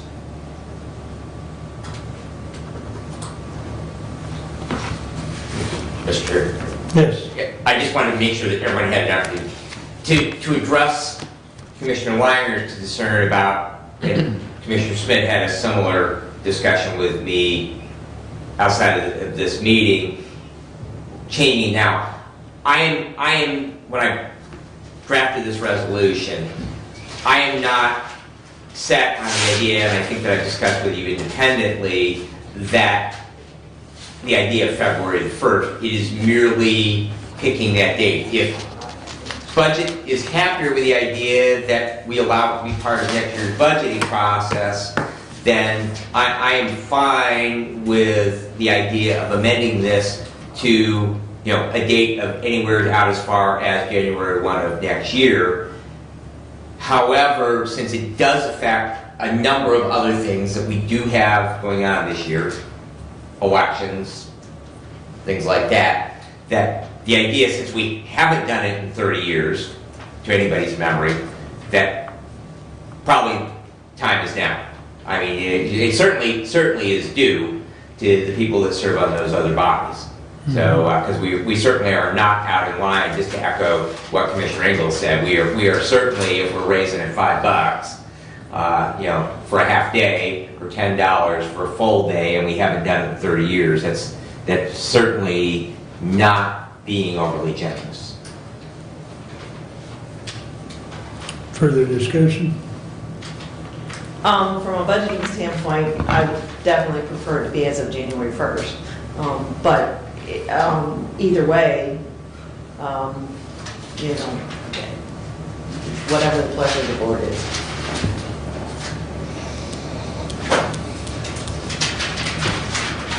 Further comments? Move to amend to strike February 1st, 2022 and insert January 1, 2023.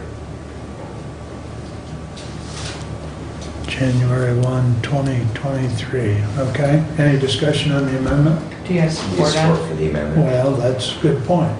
Is there support? I'll support.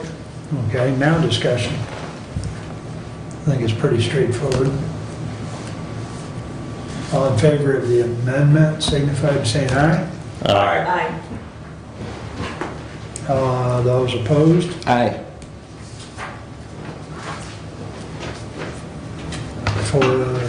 3 to 2.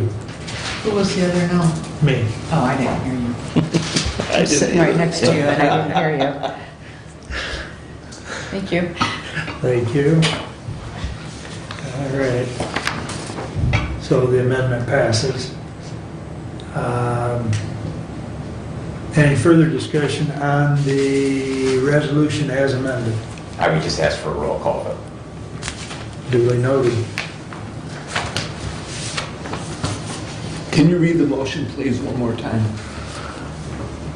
We, your Management and Personnel Committee, recommend that the Hillsdale County per diem rate be set at $35 for a half-day meeting and $70 for a full-day meeting. Mileage shall be reimbursed per current county policy. This rate will be effective January 1st, 2023. There's what you're voting on, so. Commissioner Leininger? Yes. Commissioner Ingalls? Yes. Commissioner Schmidt? Yes. Commissioner Wiley? Yes, Commissioner Bensing? Yes. the amended 22017 passes 5-0. All right. Thank you. Now, 220116. To the Honorable Board of Commissioners, we, your Management and Personnel Committee, recommend the following compensation for the office of Hillsdale County Commissioner, effective with the new 2-year term beginning January 1st, 2023. Each county commissioner shall be paid the annual salary of $7,800. Additionally, commissioners shall be eligible for any other fringe benefits offered to full-time employees of the county of Hillsdale. Along with the above annual salary, the chairperson, vice chairperson, and budget committee chair shall receive the following annual compensation. Chairman of the board, $2,400. Vice chairman of the board, $1,200. Budget committee chairman, $600. Respectfully submitted, Mark Wiley, chair. And I will support. Thank you. There again, it's been many years. I'll let you add in, fill in the blank on that. All right. Go ahead. So in researching this, one of the things we did this last year in the budget is we increased all of the electeds with the exception of the Board of Commissioners because statute prevents us from increasing pay for the Board of Commissioners, the legislative body, within the term. So consequently, the Board of Commissioners did not receive the 4% increase that all of the other elected officials did. So in looking back in that, in our board rules, it refers to Resolution 13110, I believe. And on the second page is my notes, basically my worksheet, because Calvin Haas really insisted that I showed my work, even though that I didn't like doing that because I could get the answer without it. The Board of Commissioners' salary has not been adjusted since 2013. The first table you can see where there was a wage increase for all 4-year offices in 2014, 15, 16, 17, 18, 19, 20, 21, and 22. Board of Commissioners have been excluded from all of those wage increases. So if you take and you total those up and go to my worksheet on the back, that comes up to about a 15.1% increase before the 2022 increase of 4%.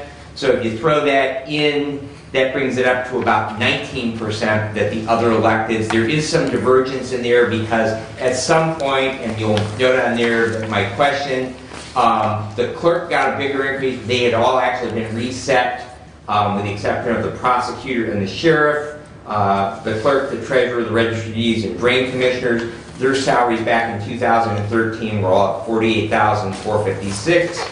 There was some divergence that occurred in those, and the clerk got a bigger increase. The drain commissioner actually got a relatively small one. So they're now, if you're fast forwarding to today, the clerk who was making $48,456 back in 2013 is now making $60,351. And like I say, those salaries were all the same at that point. The drain commissioner is now making $57,250, and the clerk and register of deeds is now making $59,049. So approximately $11,000 increase over that period of time from 2013 to 2022. Just a little bit more historical perspective. Going back to when I first joined the Board of Commissioners in 2009, commissioners were paid $6,000, and we had 7 commissioners.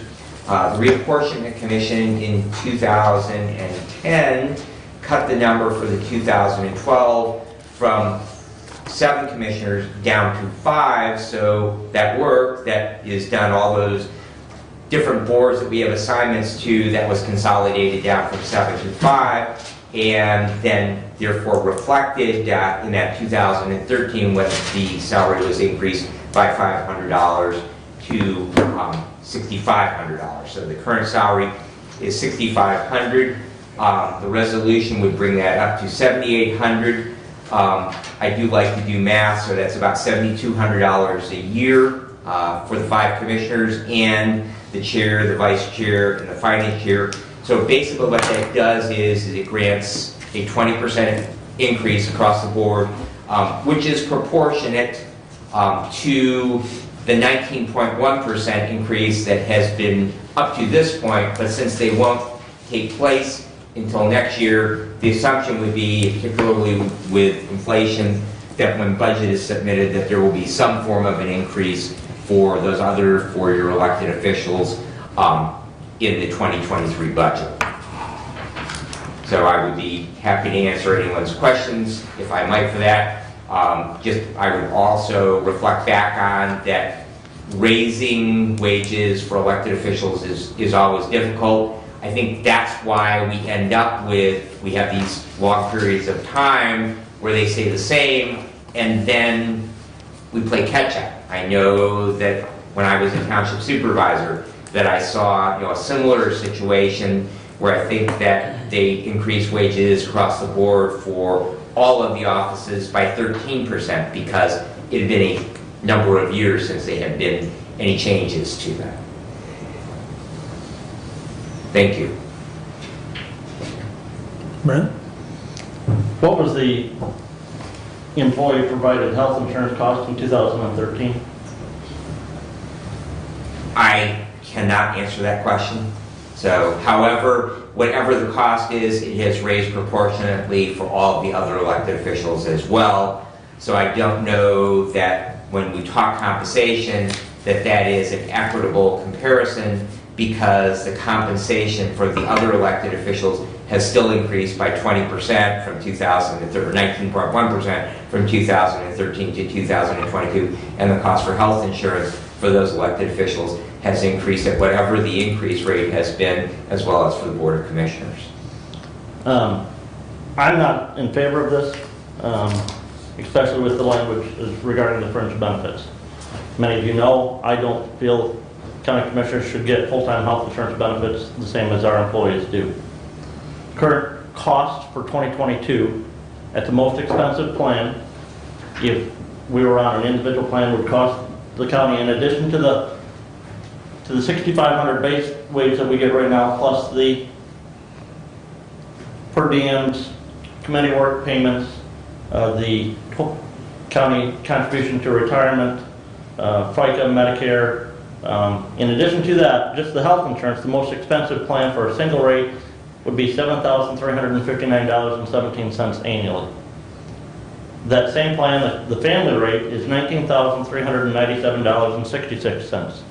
And I think we get lost as to the dollar amount of pay, and we need to take into account the entire compensation package when you look at not only us as elected officials, but all employees in the game. Now, many of you know that I was able to get a plan added to the county, actually 2 plans added to the county health plan this year. Last year, my cost on that county health plan was $19,775 for my family.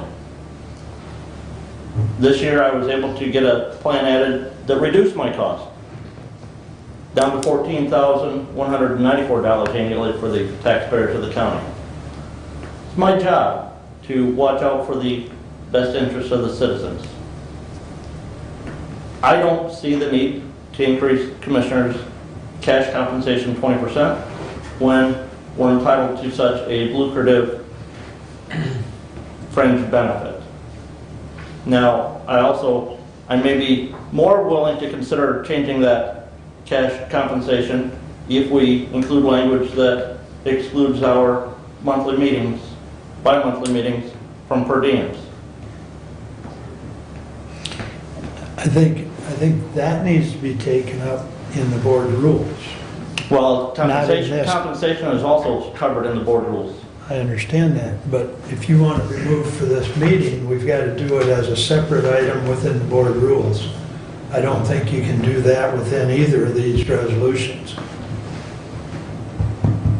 Because that's a separate discussion, which we can certainly have. But I think you're the only one on a family plan. No, No? no. So, yeah. Okay. The two-person rate at the most expensive plan is $16,277.95. And that's the county's 80%. As employees, we pay 20% of the total cost. Right. Okay, the 14,000 figure is the 80%. That's the county's cost on that plan that I am on this year. But when we also, we talked earlier about maybe changes at the road commission. Remember, whatever fringe benefits we're entitled to are also available to road commission members. So if we're entitled to the fringe benefits of health insurance, so are the road commission members underneath the road commission's cost. Their policies are separate though, aren't they? They're separate policies, but their compensation, we set their compensation. And so This resolution has nothing to do with the road commission. the fringe benefit line would apply also to the road commission. This resolution has nothing to do with the road commission. I disagree with you on that because this specifically talks about the board of commissioners. I know, but when you read the statute dealing with the road commission and their compensation, they're entitled to the same fringe benefits that the county commissioners are. Yeah, I would say that would be taken up in a separate resolution. And not everyone takes the health insurance. Right. Not everyone takes the health insurance. Correct. But who pays for it? Where's the tax? So, if you've ever taken time to figure up the hours that you spend on this job, and if you were to even take $15 an hour, you're not, one of the discussions that we've had for many years, and John Berkeley used to always say this, if we don't make the compensation somewhat close to what the job's hourly requirements are, how are you ever going to attract people to fill these positions? And actually, when John stepped off, he had trouble finding somebody to run for that district. So, that's been part of the discussion. If you look at the other counties around us, they're higher compensated. Now, granted, Jackson's bigger, Calhoun's bigger, and so on. But, just take time sometime. It'll probably scare them. Their fringe benefits are different too. They may not. Each package is a little different. Each package is different, and that's, again, I would see no problem changing the compensation to $12,000, but we eliminate the fringe benefit. Then you're shorting yourself again. I don't feel so. You're in the minority. Doug, you have a comment, please. Yeah. So, we have to talk to the public as well, and I appreciate the difficulty and why it hasn't been changed over the years. It does have a big gap, from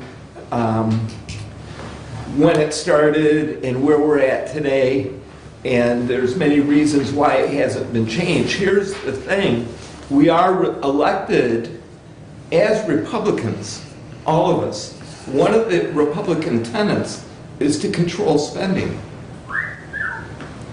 So the conservative approach is to control spending.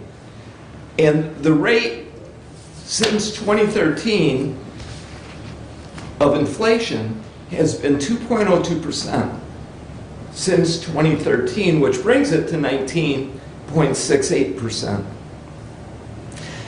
The estimate as of December of 2021 to 1 year ago in the same month was 7%.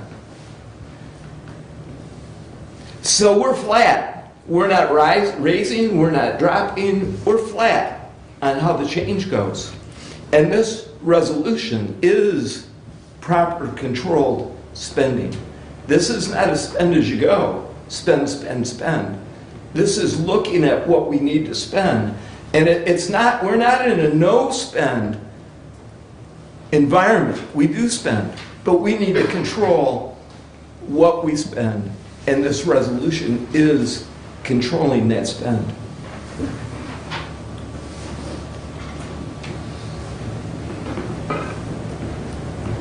Kathy? I can see both sides of this argument.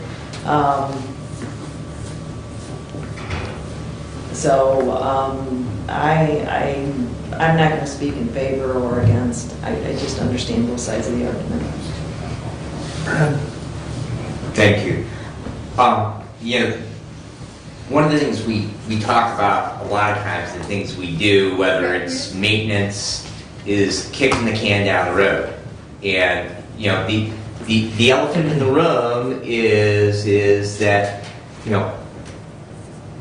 costs continue to go up, and that the longer that this discussion is put off, the more difficult it becomes, and the percentage increase becomes less palatable to the electorate. This office, by its very nature, is really, really selective as to who can run, because you're either self-employed, like many of us sitting at this table are, so that you can set your schedule, you're independently wealthy, or you're retired. Because really, it really, really limits when you look at, I just look at my schedule, and anybody's welcome to look at my iPhone and see, we can start with meetings at 8 o'clock in the morning, and many nights that we could be at a township, Adams Township, they didn't get done until about 20 minutes after 10 last week. So, we can be out for long, long hours, but the pool of people that you can select from that can then even make the schedule work to fill these seats. So, if they're self-employed, well, the insurance benefit definitely is an attraction. It's certainly, you can't make a living, even if we were to pay what we pay our lowest paid hourly employee, and you pay the equivalent of 2,000 hours a year, and that full-time benefits, you probably are going to keep your day hustle.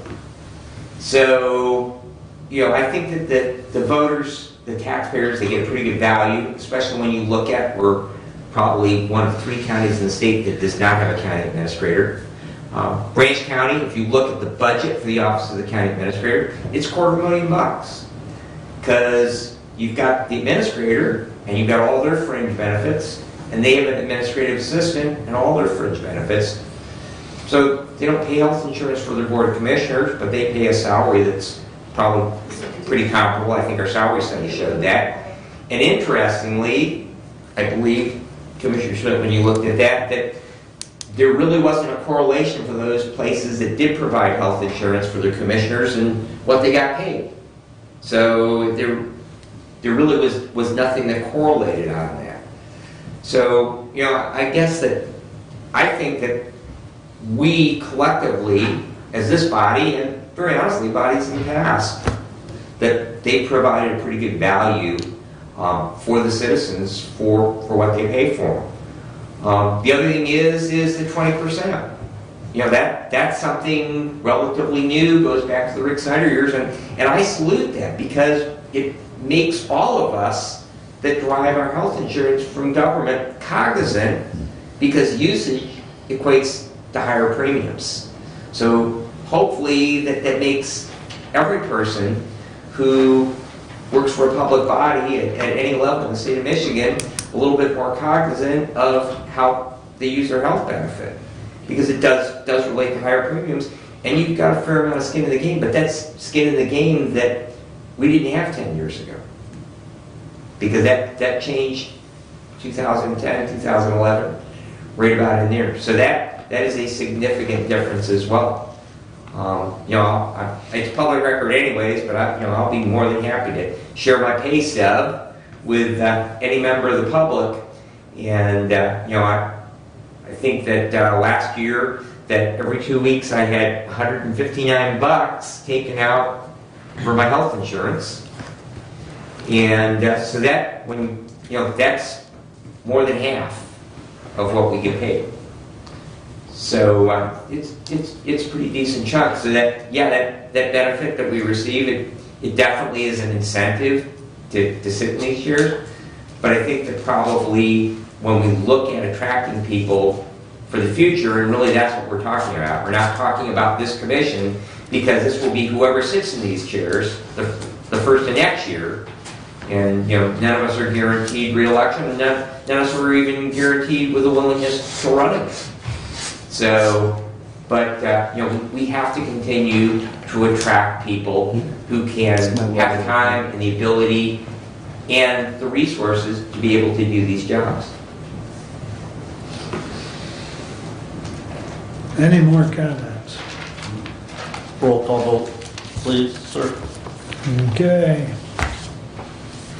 Commissioner Ingalls? Yes. Commissioner Schmidt? No. Commissioner Wiley? Yes. Commissioner Benzing? Yes. Commissioner Leininger? No. Passes 3-2.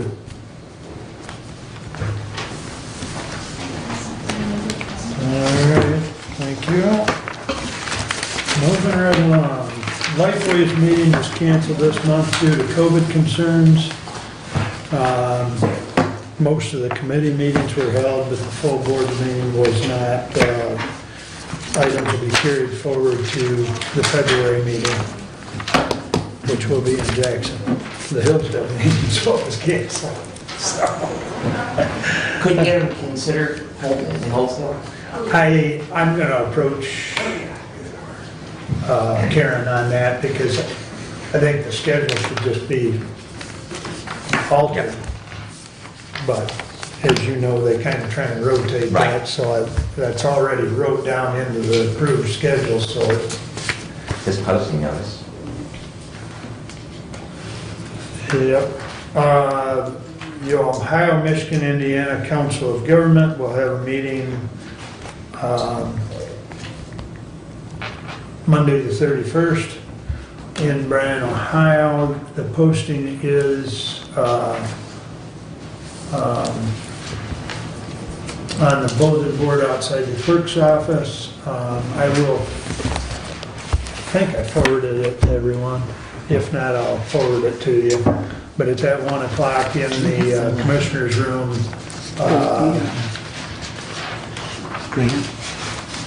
It's right in the downtown building, or county building. Yeah. Is that right? The information's on there, plus there is a Zoom link. So I'll make sure, I'll send it out to you. I think I did it, but I'll double check. And like I say, it's posted as well as Marnie was going to put it on the county webpage. You should have all received, I believe, a notice of the MTA meeting, 7 o'clock, February 2nd. I see Keith O'Neill is the program, and that's the MSU Extension Room, conference room. I encourage any of you to attend. Most of the meetings are informative. Plus, it gives you another opportunity to interact with your township officials. Unfortunately, I have a unit that needs that. Pardon me? I have a unit that needs that. Yeah, that is the problem. Some of our other meetings conflict.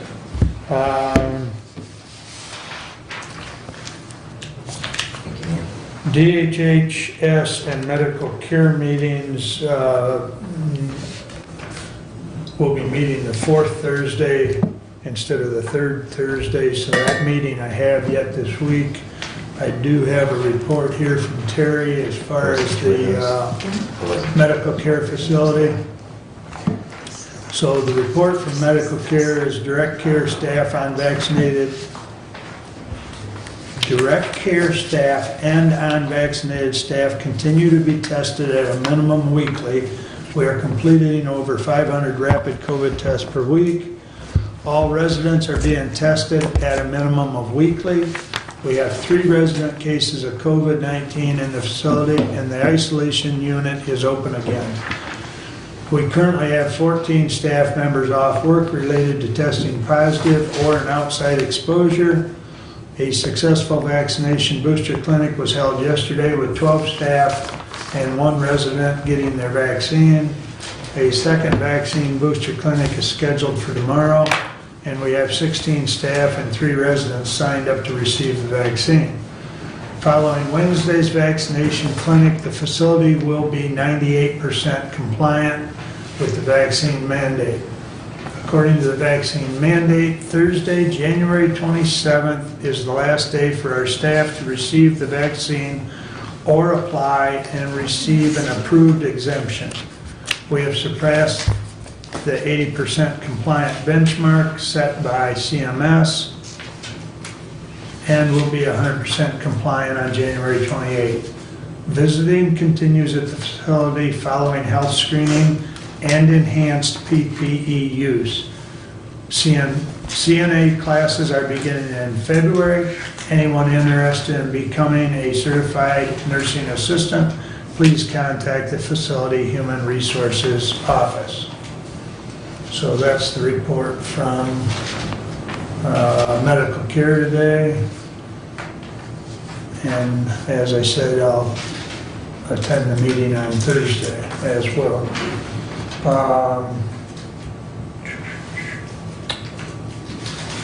The other issue that, Well, before you get to that, Mr. Chair, I see we do have a posting for a member to that DHS Medical Care Facility Board on the county website.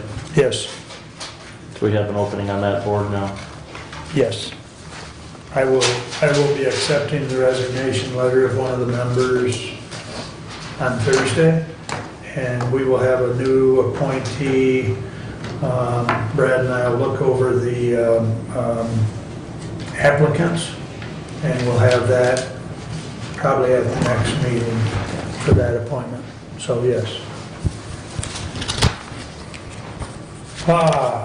Thank you for bringing that up. You had another thing? Nope, just, Okay. I just wanted to make sure the public knew about that. That is posted on the webpage and has been for, Several weeks. yeah, I think at least the last couple of You know, weeks. in my meeting cycle, I did discuss it with all my townships. All right, last but not least, Brad and I and Kathy separately, and to avoid any violation of open meetings, I chose to bring it to everyone. You should have received some letters from the treasurer's office.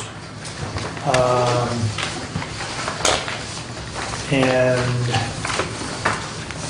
I believe you received a copy of the pay scale. I know the budget committee reported several times that there was going to be no level changes in the 2022 budget. You will note that 2 of the letters talked about a change in level to level 7. I guess the personnel committee, the budget committee, together jointly, however, are asking the board's assistance. Brad and I did have a meeting with the treasurer to discuss the level 6, and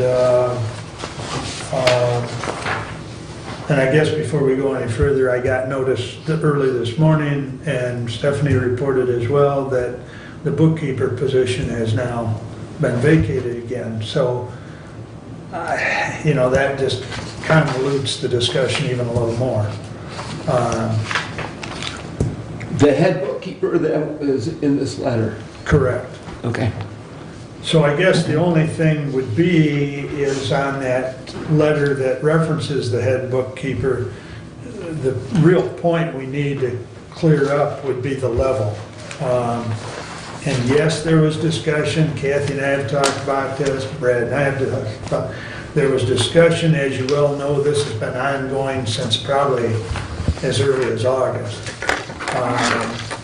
So there has been discussion about possible level changes, possible year level, or year changes within the schedule.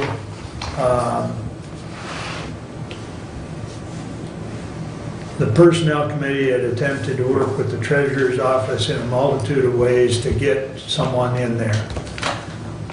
And then, of course, we hear today that she's already left. I bring this to you for discussion because, number one, we've got an issue as far as the level. I think, as Brad and I have talked, this is not just about one office. This is about many offices and keeping the family, so to speak, happy when it comes to levels. Now, there's also the discussion what quantifies a level as far as what distinction is there between level 5, 6, and 7 as far as what, you know, what duties. That discussion may be for another day. But the other discussion that Kathy and I have had, and I'll get to you, just, you know, we've got a contract negotiation with this group of people this year. Some of this might be able to be resolved throughout those discussions, but right now we've got this immediate issue. Doug, please. So my question is about the levels and what constitutes a level, and are there requirements that of certification that changes you from level to level? Is it longevity? Is it education? What are the levels? I do not know that, and I would appreciate help. Well, As I understand it, there have been at least 2 wage classification studies done in the county over the last 40 years. I forget who did the first one, but I think... well, the most recent one is... The most recent one was done by Dr. Dave Steele, who was the... 97 or 98. Who was the superintendent at the ISD. And I think that was done during his time of service on the Board of Commissioners as well, if memory serves me correct. It's possible. And so it was through that, you know, that study of comparing job duties, responsibilities, that these levels were set for each position in each office. Now, over the years, some of those levels have been changed through action of this board. I do know that there were many requests to change certain positions denied by this board. You know, good, bad, or indifferent, but that was the action that was taken. I know, right, we had discussed last fall, and we had actually referred it to Personnel Committee to decide whether there'd be a level change or not, and that was never reported back. When we built the budget, we built it based on the levels for 2022 staying where they were.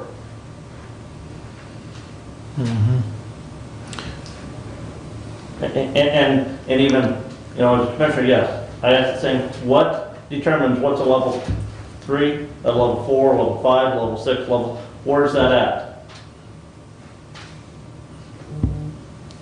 You've got a very valid question. Matter of fact, Brad and I just talked about this with the Treasurer's Office on Friday, is what, you know, there's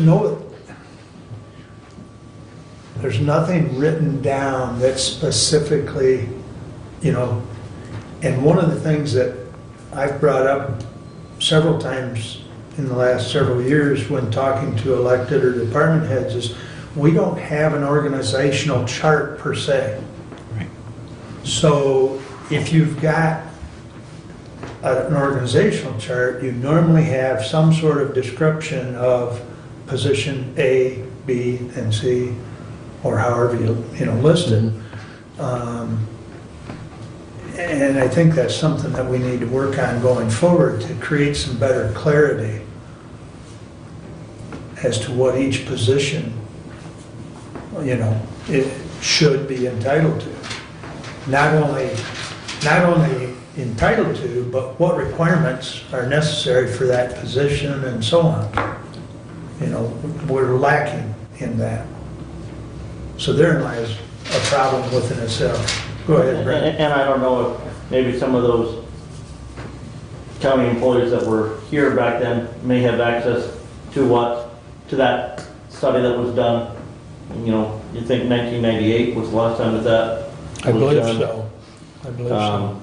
You know, I just, through Region 2 Area Agents on Aging, we just paid $8,500 for Mark Notley to come in and do a comprehensive wage and salary study for all of the non-union employees there to determine, you know, as far as classification.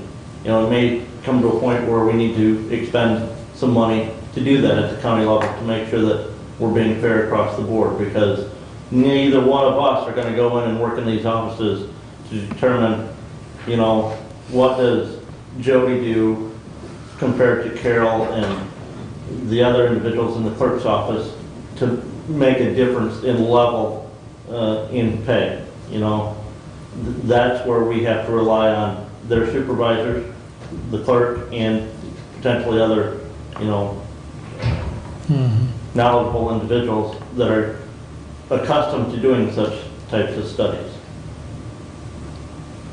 Brent, comment? My only comment is just that we really don't have. So a good comparison is equalization. They actually have certifications that are required, that they're an assessor level, whatever, and it's actually a state certification. You know, I just look at, you know, what I do in my side hustle in the world of EMS, that, you know, we have license levels, and they prescribe the things that we can do.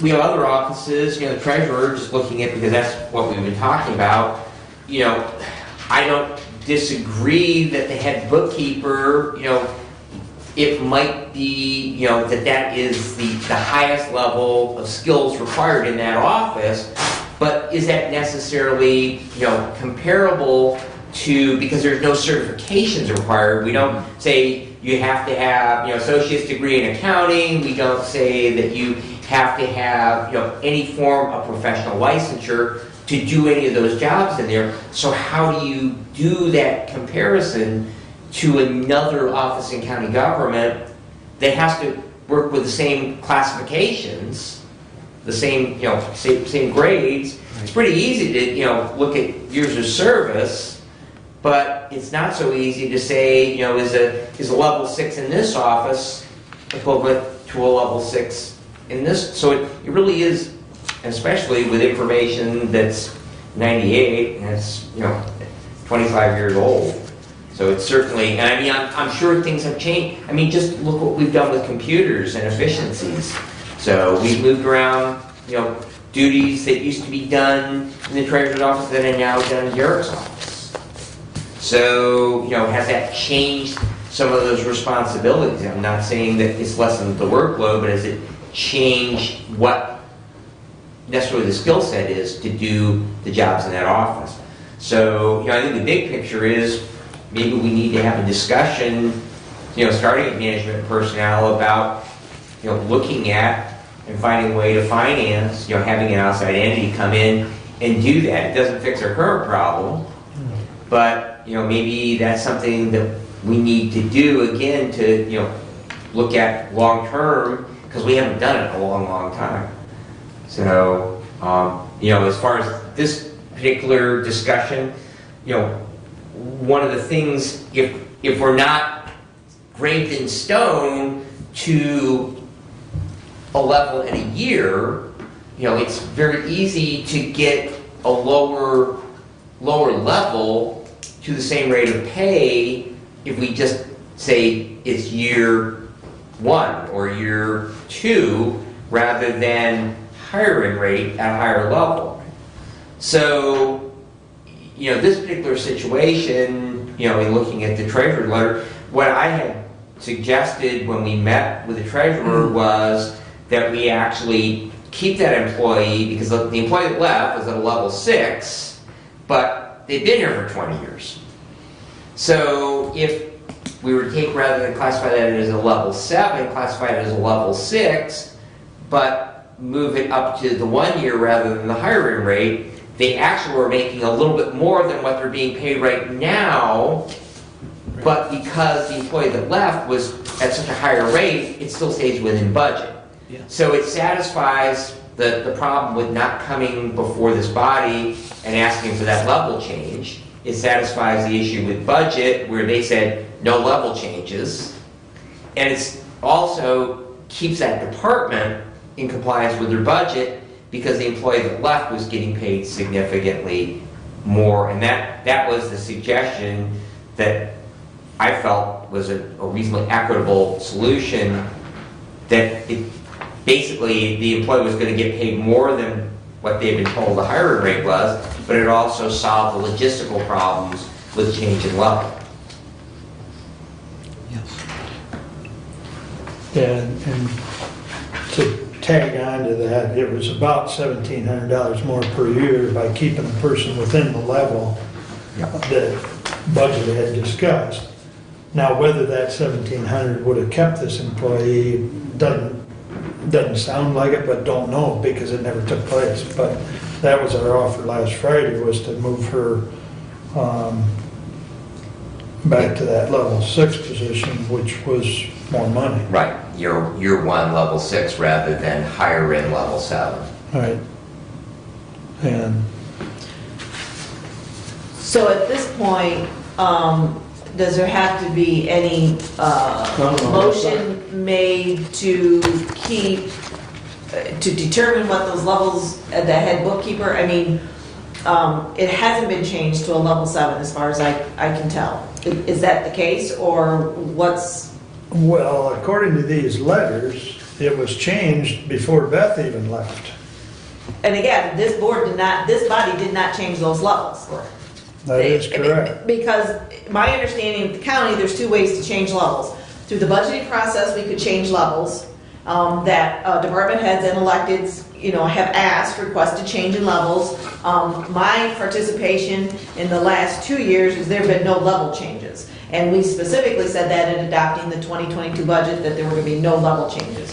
So having said that, at that point, if department heads or electeds need a level change in order to hire somebody, then my understanding is that they come before this board, they get approval to get that done. They state their cases to why they want to do why they want to make the changes or make the exceptions to the contracts that are in place, and state their cases why that's necessary. And then at that point, this board either approves it or doesn't.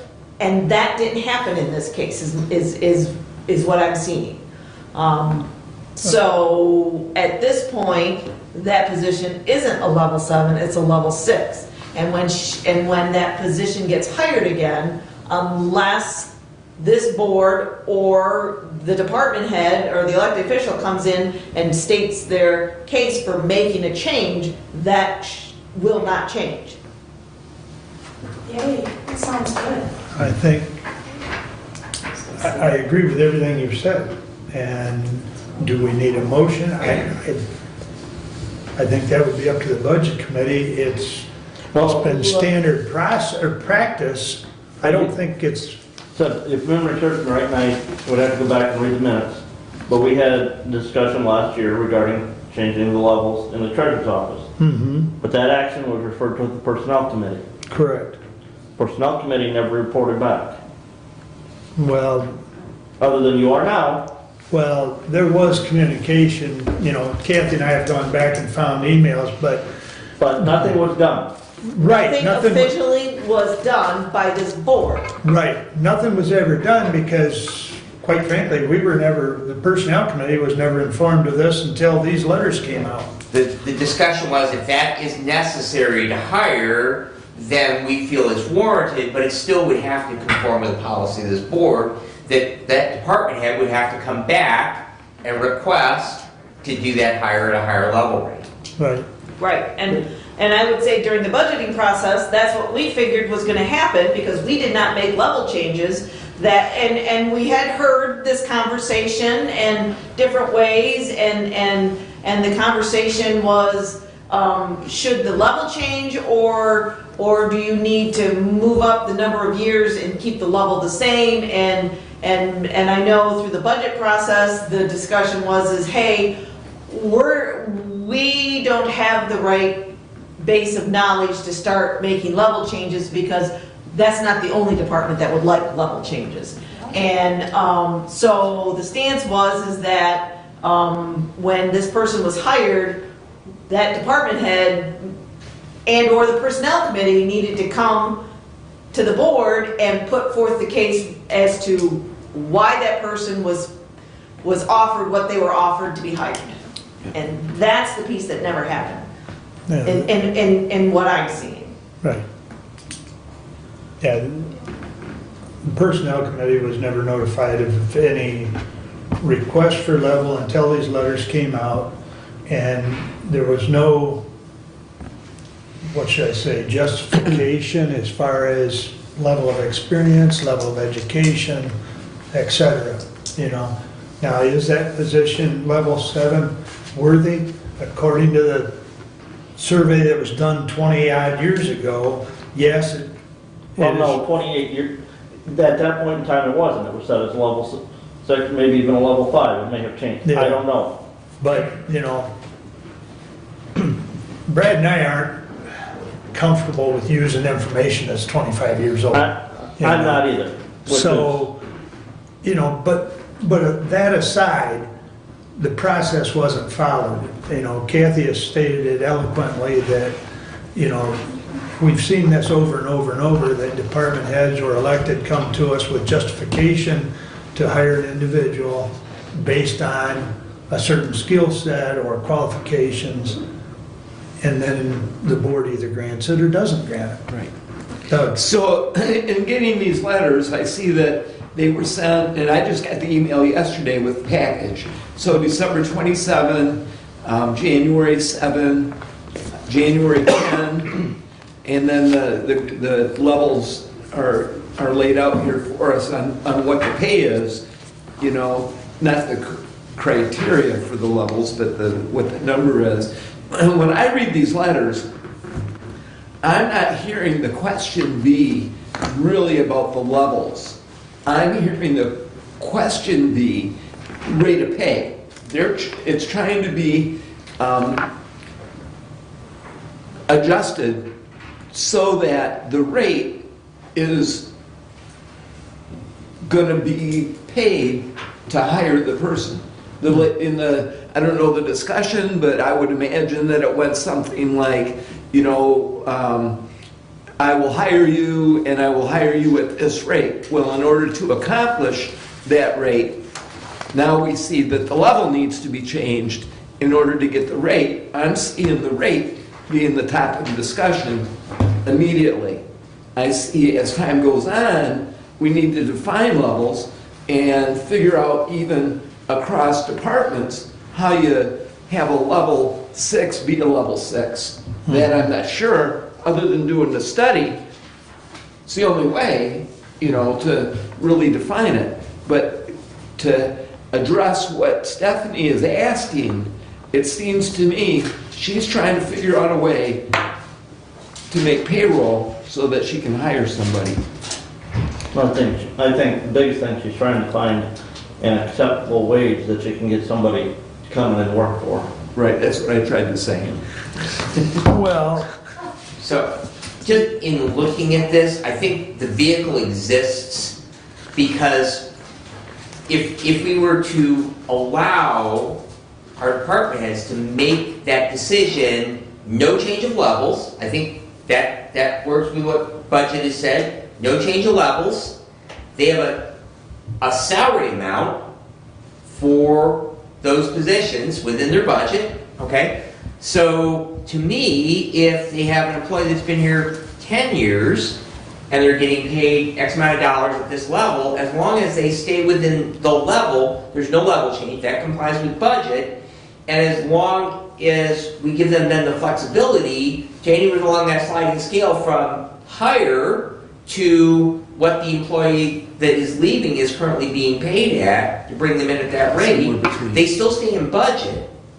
Well, not necessarily, Commissioner, because when we build a budget, we look at, you know, those employees that are covered by the collective bargaining agreement.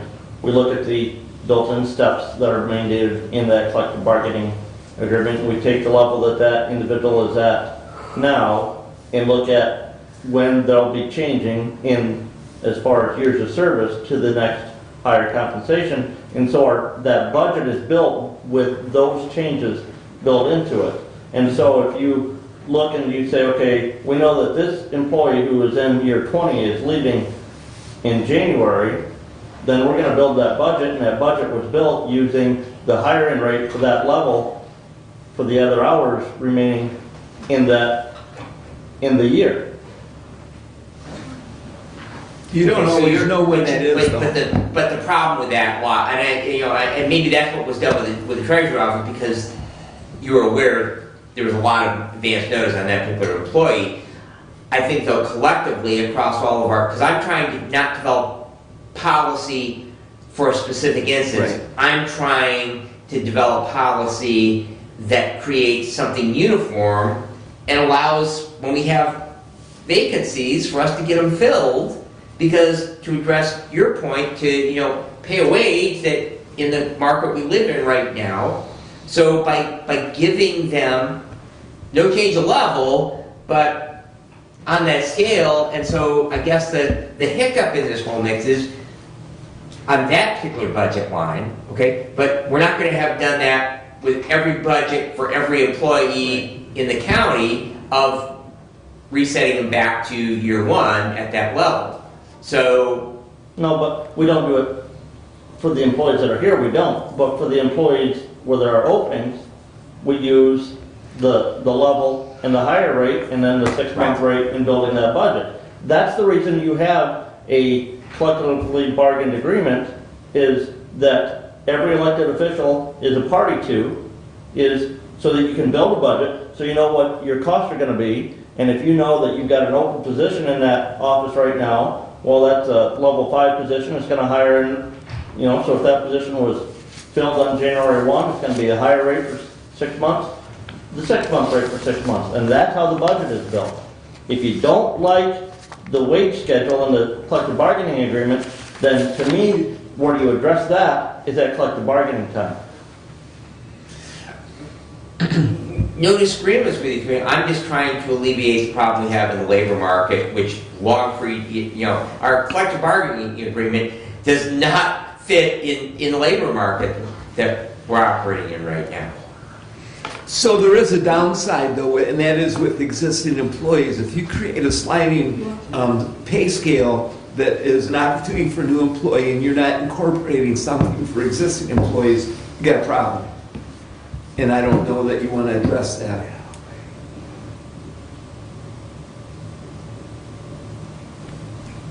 To me, there's a problem. And the only way to address that is that they all sign contracts and they can't leave. For whatever they agree to work for, then they can't. But they all can. That's the way the whole labor market works. The person that we're taking an employee from somebody else. It's not like that. They're creating new people out there someplace that suddenly decide.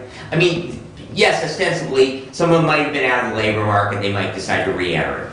And we happen to be the place they apply to. But for the last year, or probably a little better, pretty much poaching employees from someplace else. You're setting a better table and hoping they come to eat. So. Yeah, the poaching goes both directions. Well, that's my point. Is that we. Yes, that how do you keep your employees satisfied? You're always going to have that issue. Right. Well, I think I think Kathy summarized it, and I think, I just wanted to make sure everybody was on the same page, that, if somebody wants to request a level change, they have to come to the board, and that's been standard practice. Well, but it's not only level change. If they're not Right. going to hire, if you're hiring an SEIU position, Yep. whether they're dues paying or not, I think that's irrelevant. If it's an SEIU position, or if it's a professional and managerial position, or. We have a set schedule. You have Follow the schedule. And if you're deviating from that schedule, Right. those department heads are supposed to come before this board Yep. and set out their case for why they deviated. Right. And then it either gets approved or not approved, is what my understanding is. Do you want to circle back to Carol on this then? Because this is a budget issue as far as the level 7, because it was never granted by us.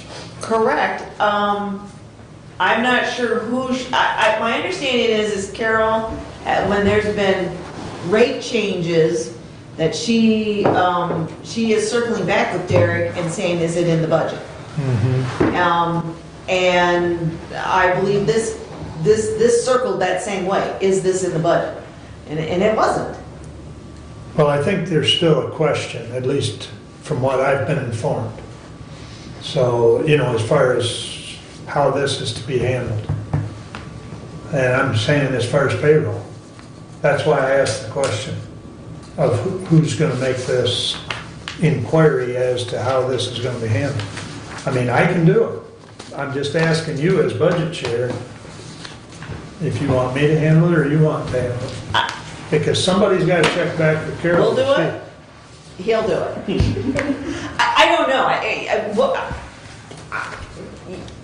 Give me guidance. I don't know. There's a lot of fingers in the pie, and I don't know what the hard. I know through budget, when we did the one-time pay, that came out of the budget committee, and we got that information to Carol. Yep. I know we did that. When the SA, when you settle contracts, I'm assuming personnel, it gets those forward. Right. And so, you've got Carol who does payroll, and she needs to know what's been approved. Okay. So I don't know if that's a discussion for you and I going forward. I don't know. I don't know what the mechanism is. I don't know what the mechanism has been in the past. I know when we changed the rate of pay for the elected and the appointed, again, that came out of the budget, but we were the ones, taking care of that. This level change didn't come from budget. No, and see, that's the other thing, when we approve one, when a department head comes to us and there is a change, we approve it by a motion We follow it up with a resolution. and follow it up with Right. a resolution so that Carol's got something tangible. This Yes. stuff did not come from us. Correct. And so that's where,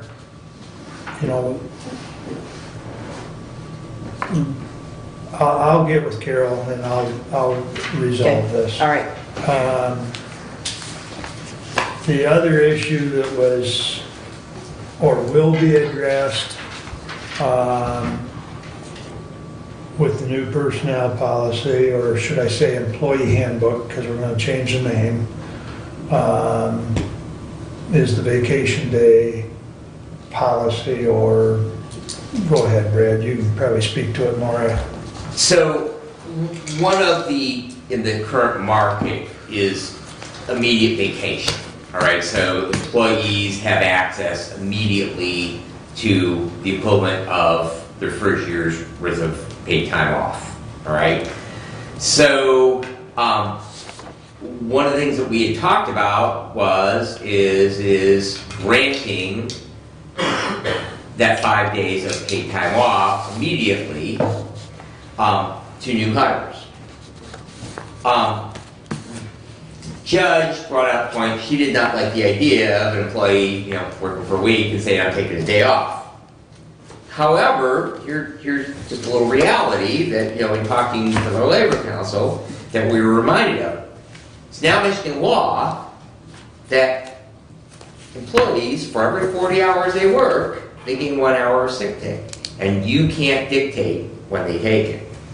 All right? So they are in effect, now you can replace that. As long as you have a policy in place that grants an equivalent, all right, you can utilize your own policy. So that's what we do. But remember, so once an employee works for us for 2 months, all right, that's 8 hours pay. That's 8 weeks. That's they can take that day off whenever they want. All right, so that kind of helps build the idea behind this. So what the discussion was is that right now our collective bargaining agreement says they get a week's vacation after a year's service, but we've been pretty much been assured by our union representatives we want to get better than what the contract is. They're not going to fight us on it. So what the discussion was is that we would offer after 90 days of service to help address some of Judge Lisney's concerns about immediately granting, is they would get 2.5 days of vacation time after 90 days, and they would get an additional 2.5 days after 6 months. And so that will be what will be the recommendation in our new employee handbook.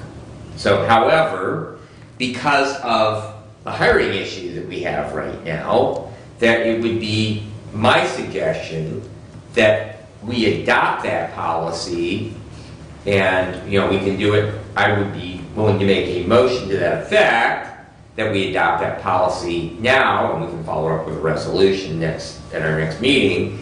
But that helps solve the pressing need where we have, again, very competitive labor market. We're trying to hire people, but then that would formalize that policy by this body rather than simply saying, what do we need to do to make it more attractive to work for Hillsdale County. So if you want to discuss it, I will make a motion that the vacation policy for new hires for Hillsdale County be 2.5 days, because we work an 8-hour day, Jody? Mm-hmm. Okay, so it would be 16 and 4, 20 hours. They would receive 20 hours of vacation pay after 90 days of service, and an additional 20 hours of vacation pay after 6 months from their hire date of service. So 20 hours after 90 days. 90 days. Yeah. And then 20 after 6 months. And then 20 after 6 months. So it still equates to 5 days, but they're just getting it Right. quicker Yeah, they're just getting it quicker. instead of waiting for that 1-year anniversary. Are you clear on that, Jody? I'm clear. Okay. All right, I'll support, so we can discuss. have at it. So we're trying to move forward the access to certain vacation days instead of working a year and then getting access to vacation days. Correct. And a lot of that is just trying to keep pace with the job market and the employment market around us. A lot of employers are offering a week right up front. And that's what, that's one of the challenges we're facing is how do we stay competitive? How do we stay so we can even attract anyone? So. Unfortunately, we're a government, we can't move that quick. Thank God. My question is what is in the SEIU contract? What's in the 911 contract? What's in the contracts out of the Sheriff's Department?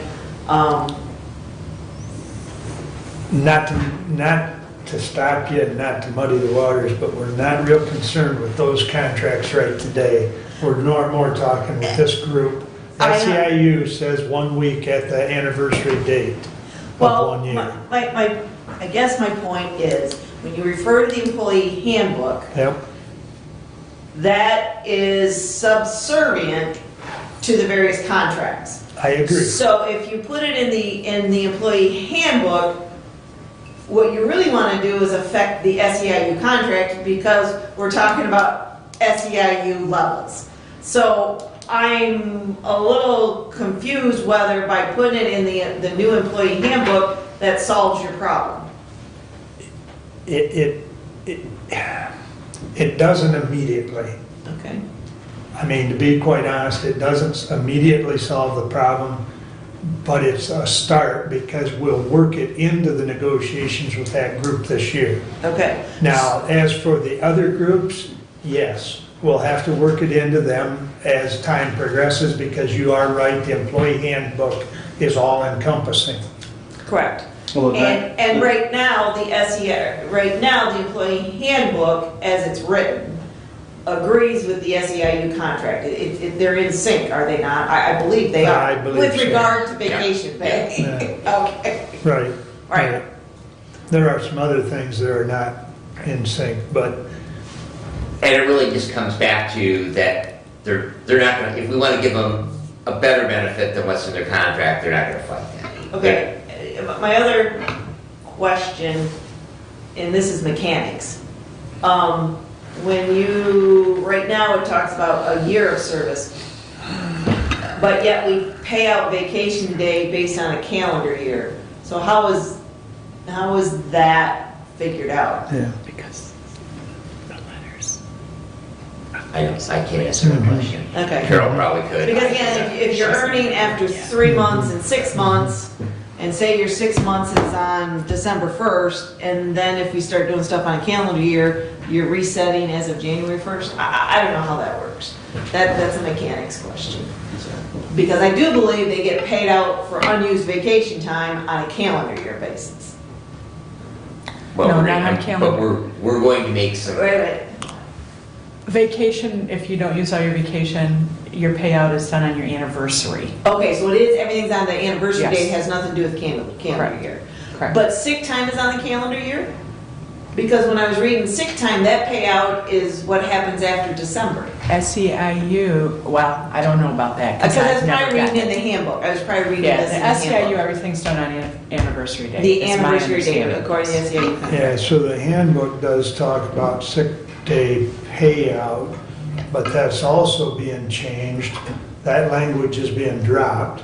Now, it's still available, but it's being dropped because also the number of sick days, we're gonna increase the we're bank. gonna increase it. As far as the number of days an individual can carry. And the thought goes back to our discussion in regards to contagious diseases. We don't want to single out anyone and make it feel special, but that we want to encourage our employees, if they're sick, to stay home. I guess my question would be is have you talked to the finance director and how that affects your accrual in the audit? Because there's going to be, you'll have to recognize more liability for that unpaid sick time. And I know my understanding in doing governmental audits, years ago, the push was to not increase the number of accumulated sick days, but to decrease them. And I think we have 30 sick day, I think. is what- 30 is what it Right, currently right. is. So- We've talked about in the draft will be 45 days. Right. All right, again, So some, it's not, And Labor Council, in dealing with other counties, said that this has become a common practice to increase the bank. So, I guess I would just like Yeah, the with finance all- director's Right. input Sure. on that as to, concerns he may have and how it would impact the county. And potentially reaching out to our auditor on that issue. Correct. yeah, we can, as soon as we get that draft, I can take a Yep. snapshot of that particular language and get it in front of Derek, Okay. so.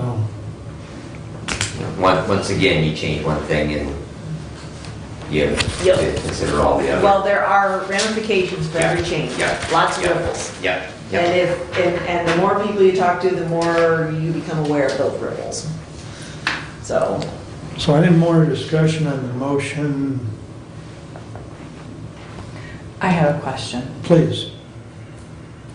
So you're gonna do a policy for vacation and new hires is 20 hours after 90 days and 20, and then an additional 20 after 6 months.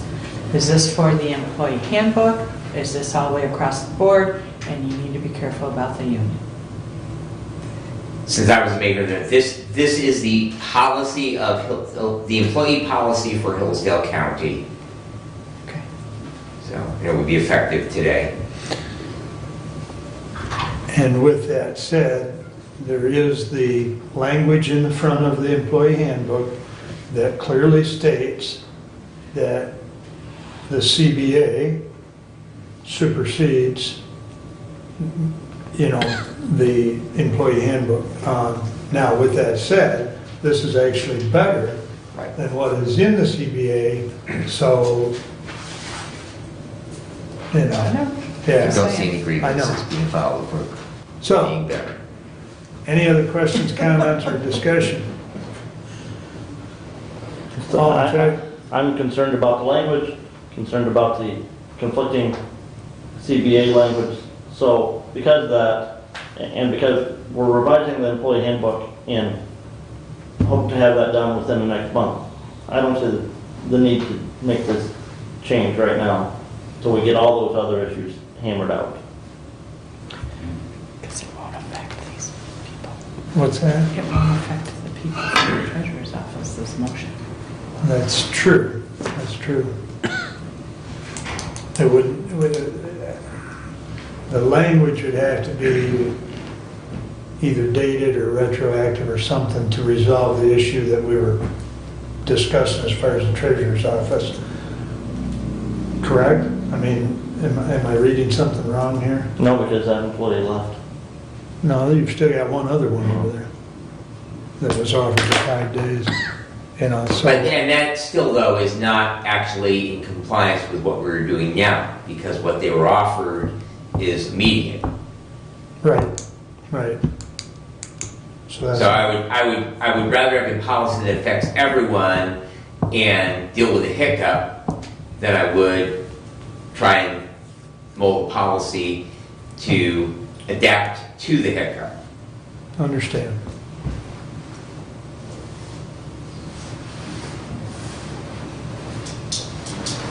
And they haven't been here long enough to get paid out anyways if they left, right? Right. So. Right.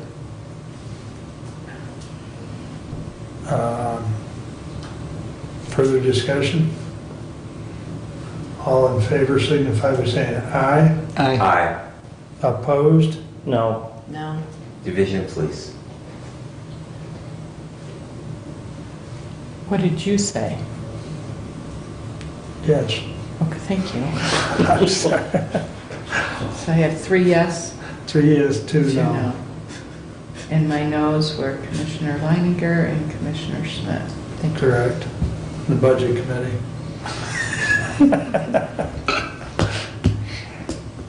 It will be clear when the policy or the handbook comes out next meeting, or the language will be clearer, but this kind of preempts it. Clarification point. Please. In the case of the treasurer's employee who has decided to go elsewhere due to a better benefit, if they were granted a 1-week vacation upon hire, does that 1 week of vacation get paid out upon their leaving? They are No. an SEIU employee, they would not be entitled to that week's paid vacation Okay. immediately. And even under the employee handbook, you have to work here 3 years in order to get paid out. The current handbook, I believe, says that. Even the SIU contract, I do believe, says Okay, all right. you have to work a certain number of years to get paid Yeah, out there's for a time. unused vacation time when you leave. There is a time frame. Okay, well, that's why I just want to make sure. Yeah. I mean. No, I- they're not I- eligible by the Yeah. contract. Right, And that was kind of my sidebar. Right. Was Right. that, yeah. you know, if they Okay. leave, unless by the time we get this sorted out in the new handbook, that. Okay. I think we've beat that subject up good enough. But I appreciate the discussion. It helps both the budget and the personnel.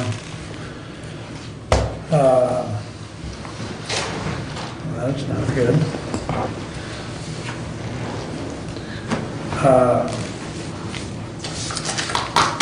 Is there any other questions for me? Guess what, folks? We're back to public comment. Okay, I'll go.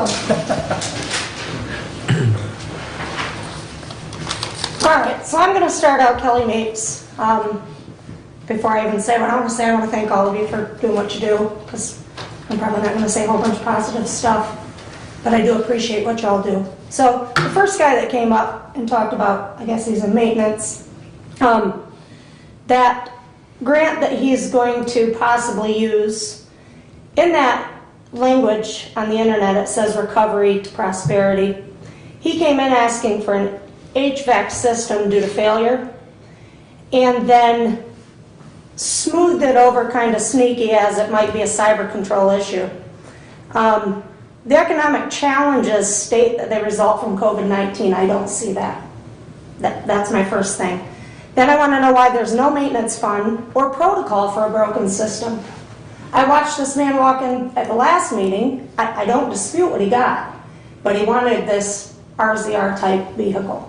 I live on a farm. I shovel my snow with a shovel. All right? I'm just telling you that for me personally, I watched him come in. He got an RZR.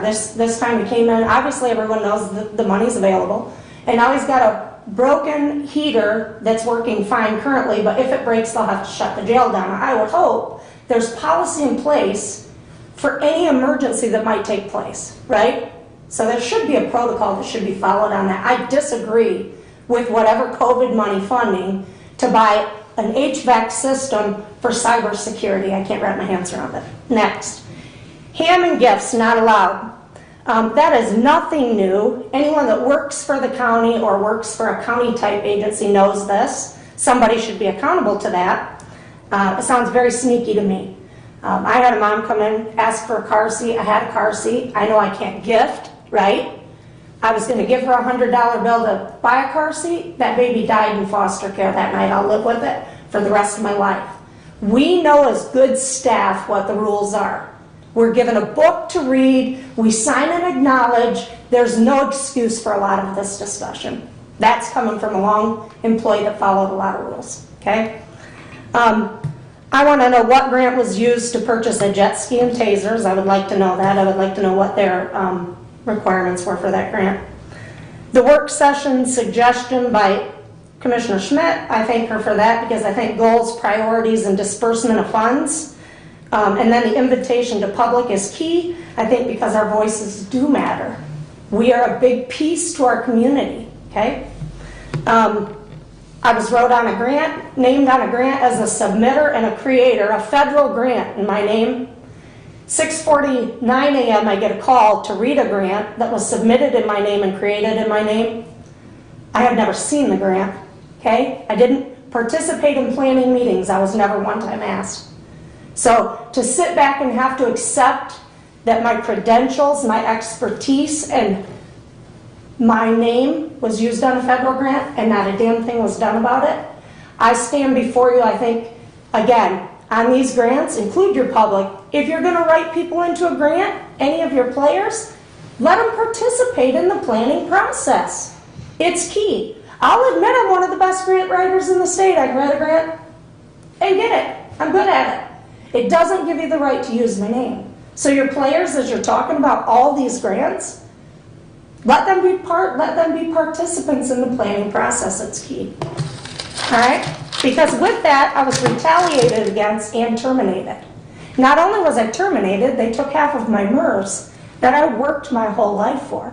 And as Carla said earlier, like she gets an exemption for her taxes, I haven't still paid mine. I've got a husband in congestive heart failure, terminated from a job. I'll pay it somehow. You bet your dollar I will. But a lot of bad things came from somebody's choice to abuse and use my name. So include your participants. That's all I can say. I want to know, does the Board of Commissioners share a budget? And is there a list of grants that are handled through this group that you guys do work with? So I'll say like Health Department, they line item their grants so we kind of have an idea of what's coming in, what's going out. I just would kind of like to see that. Then vaccine mandates. So the new mandate says that if you are receiving Medicaid or Medicare funding, your staff needs to be vaccinated. So I'm hoping that the groups that you oversee, that becomes a mandate and you make sure that happens. Work schedules. I watched Stephanie come up here and talk about 2 times now that she needs time off. My question as an employee, because I was told you'll sit your ass at your desk Monday through Friday 8 to 4 from my boss. And you know what? I sat my ass at my desk from 8 to 4 Monday through Friday because I was told to.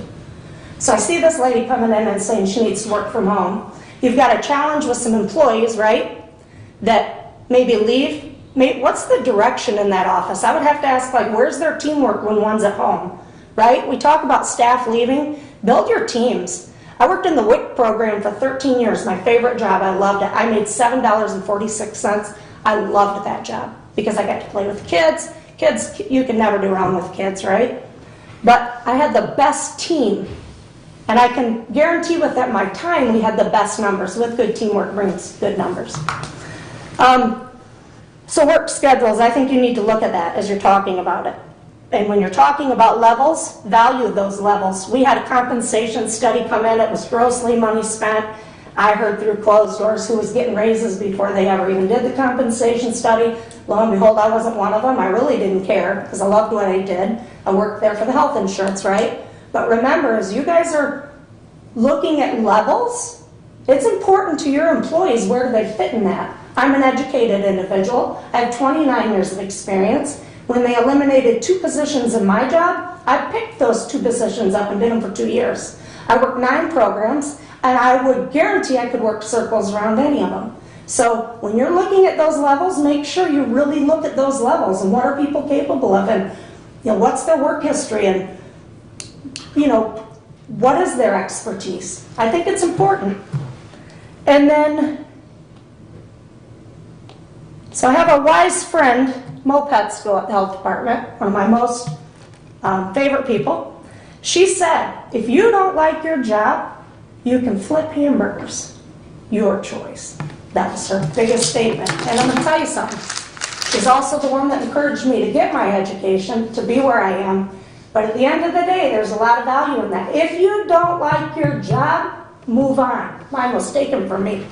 So I'm just saying, live by that. These people that don't like their jobs, let them move on. You may have a better team. And I'm going to leave it at that. Thank you. Thank you. Anyone else wish to address the board?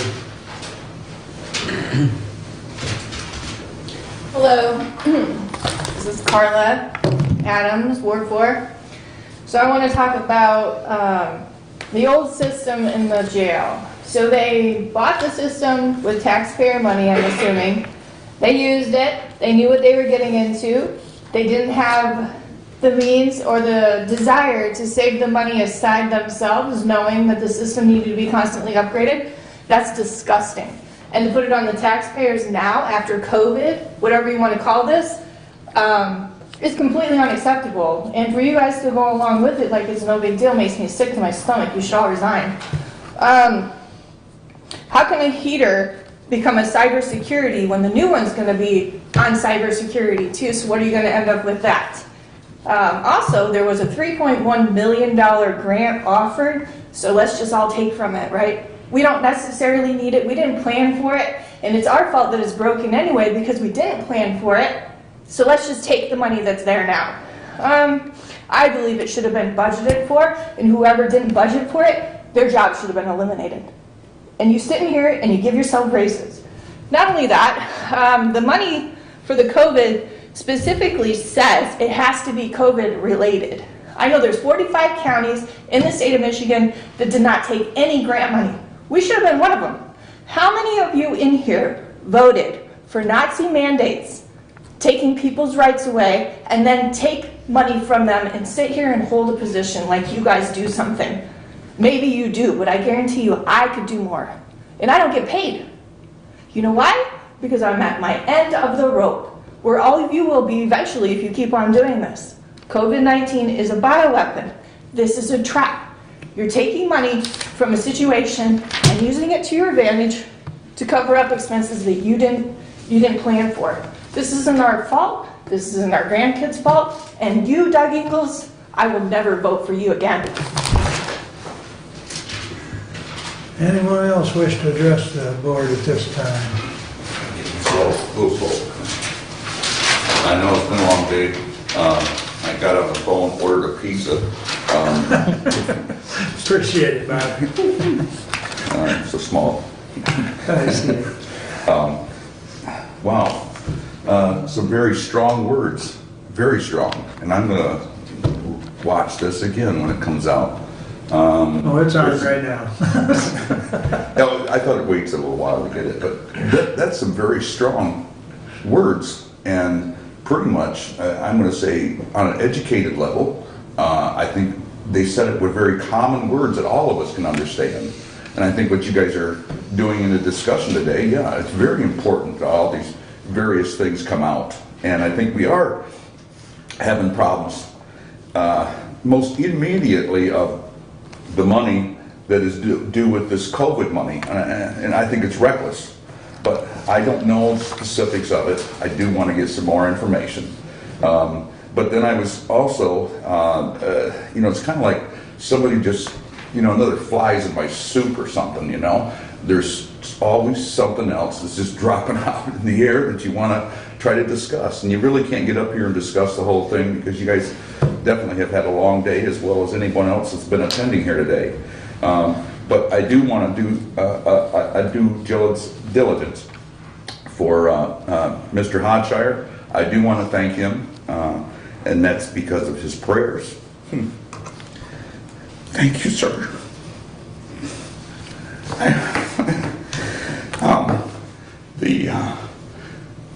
The sign I have of Rutan is out on US 12, and I'm going to remove that. So, but it's not because I dislike Rutan. The man's a very smart man. He's got a lot to offer. He offers a lot of people, and maybe that's where Scott may be, missing on some of the common everyday individuals. But Scott does talk to you. He does call back. So in regards to a sheriff, he's done something that I thought was impossible. Again, though, I'm going back to the road commission. It was a horrible thing. That I should say they're the fly in my soup for all these years.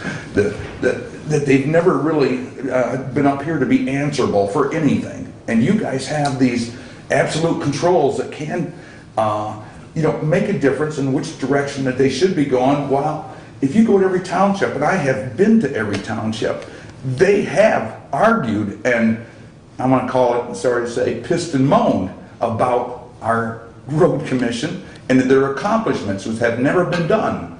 And those people that are looking forward to having their roads done, I think it was Bill, I forgot his name, Bill Watkins. And he would come out, and he went to the Somerset and asked for, a blank check of money. And it was unbelievable. Everybody was laughing. How could you accept taking a check and you haven't done a thing yet?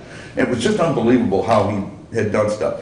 But anyway, I did say that, the vacation I took was a chemo one.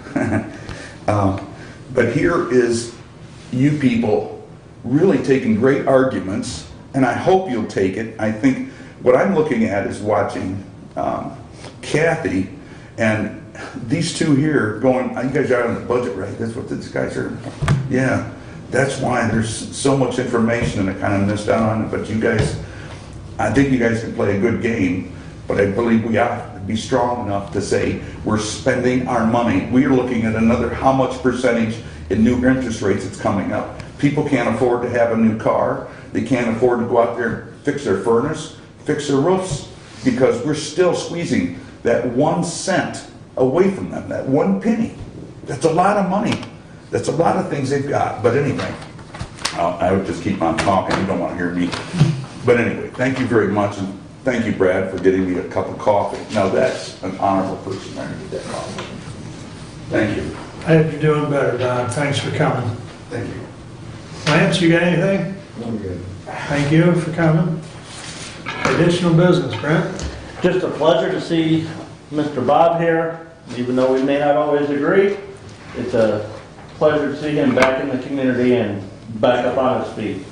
Thank you. Thank you. Doug, additional business? No. Brent, or Brad? Couple of things. The first is going back to our treasurer being here.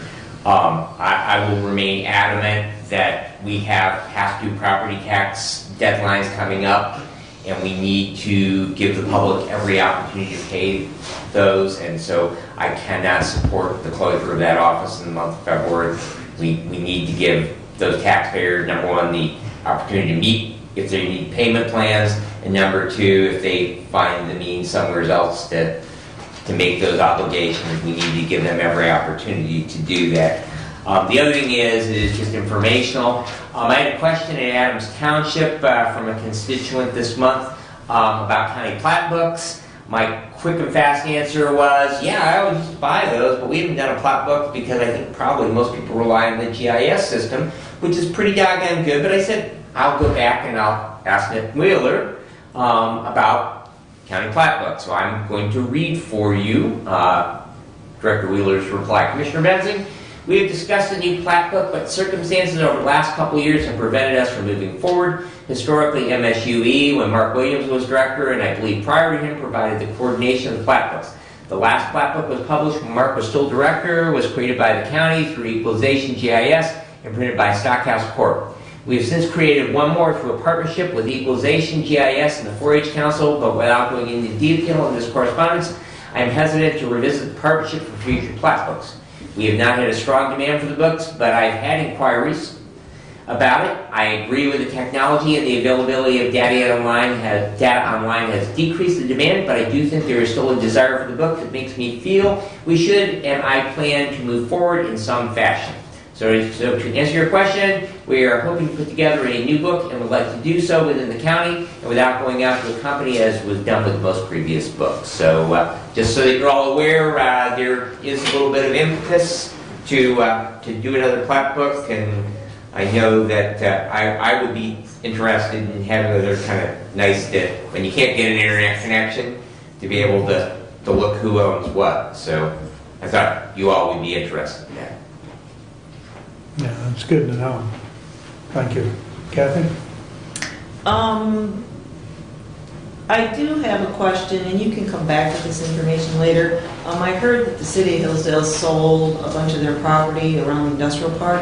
I'm just kind of curious how that works with the planning commission, and if they do attract, industry, that kind of thing. And again, you don't have to answer it today, and maybe we can talk outside of this meeting, I don't know. But I was a little bit,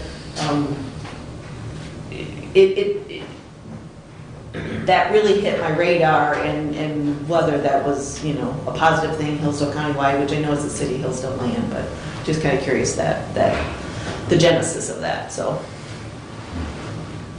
Other than that, I'm good. With that said, we'll stand adjourned. Thank you very much.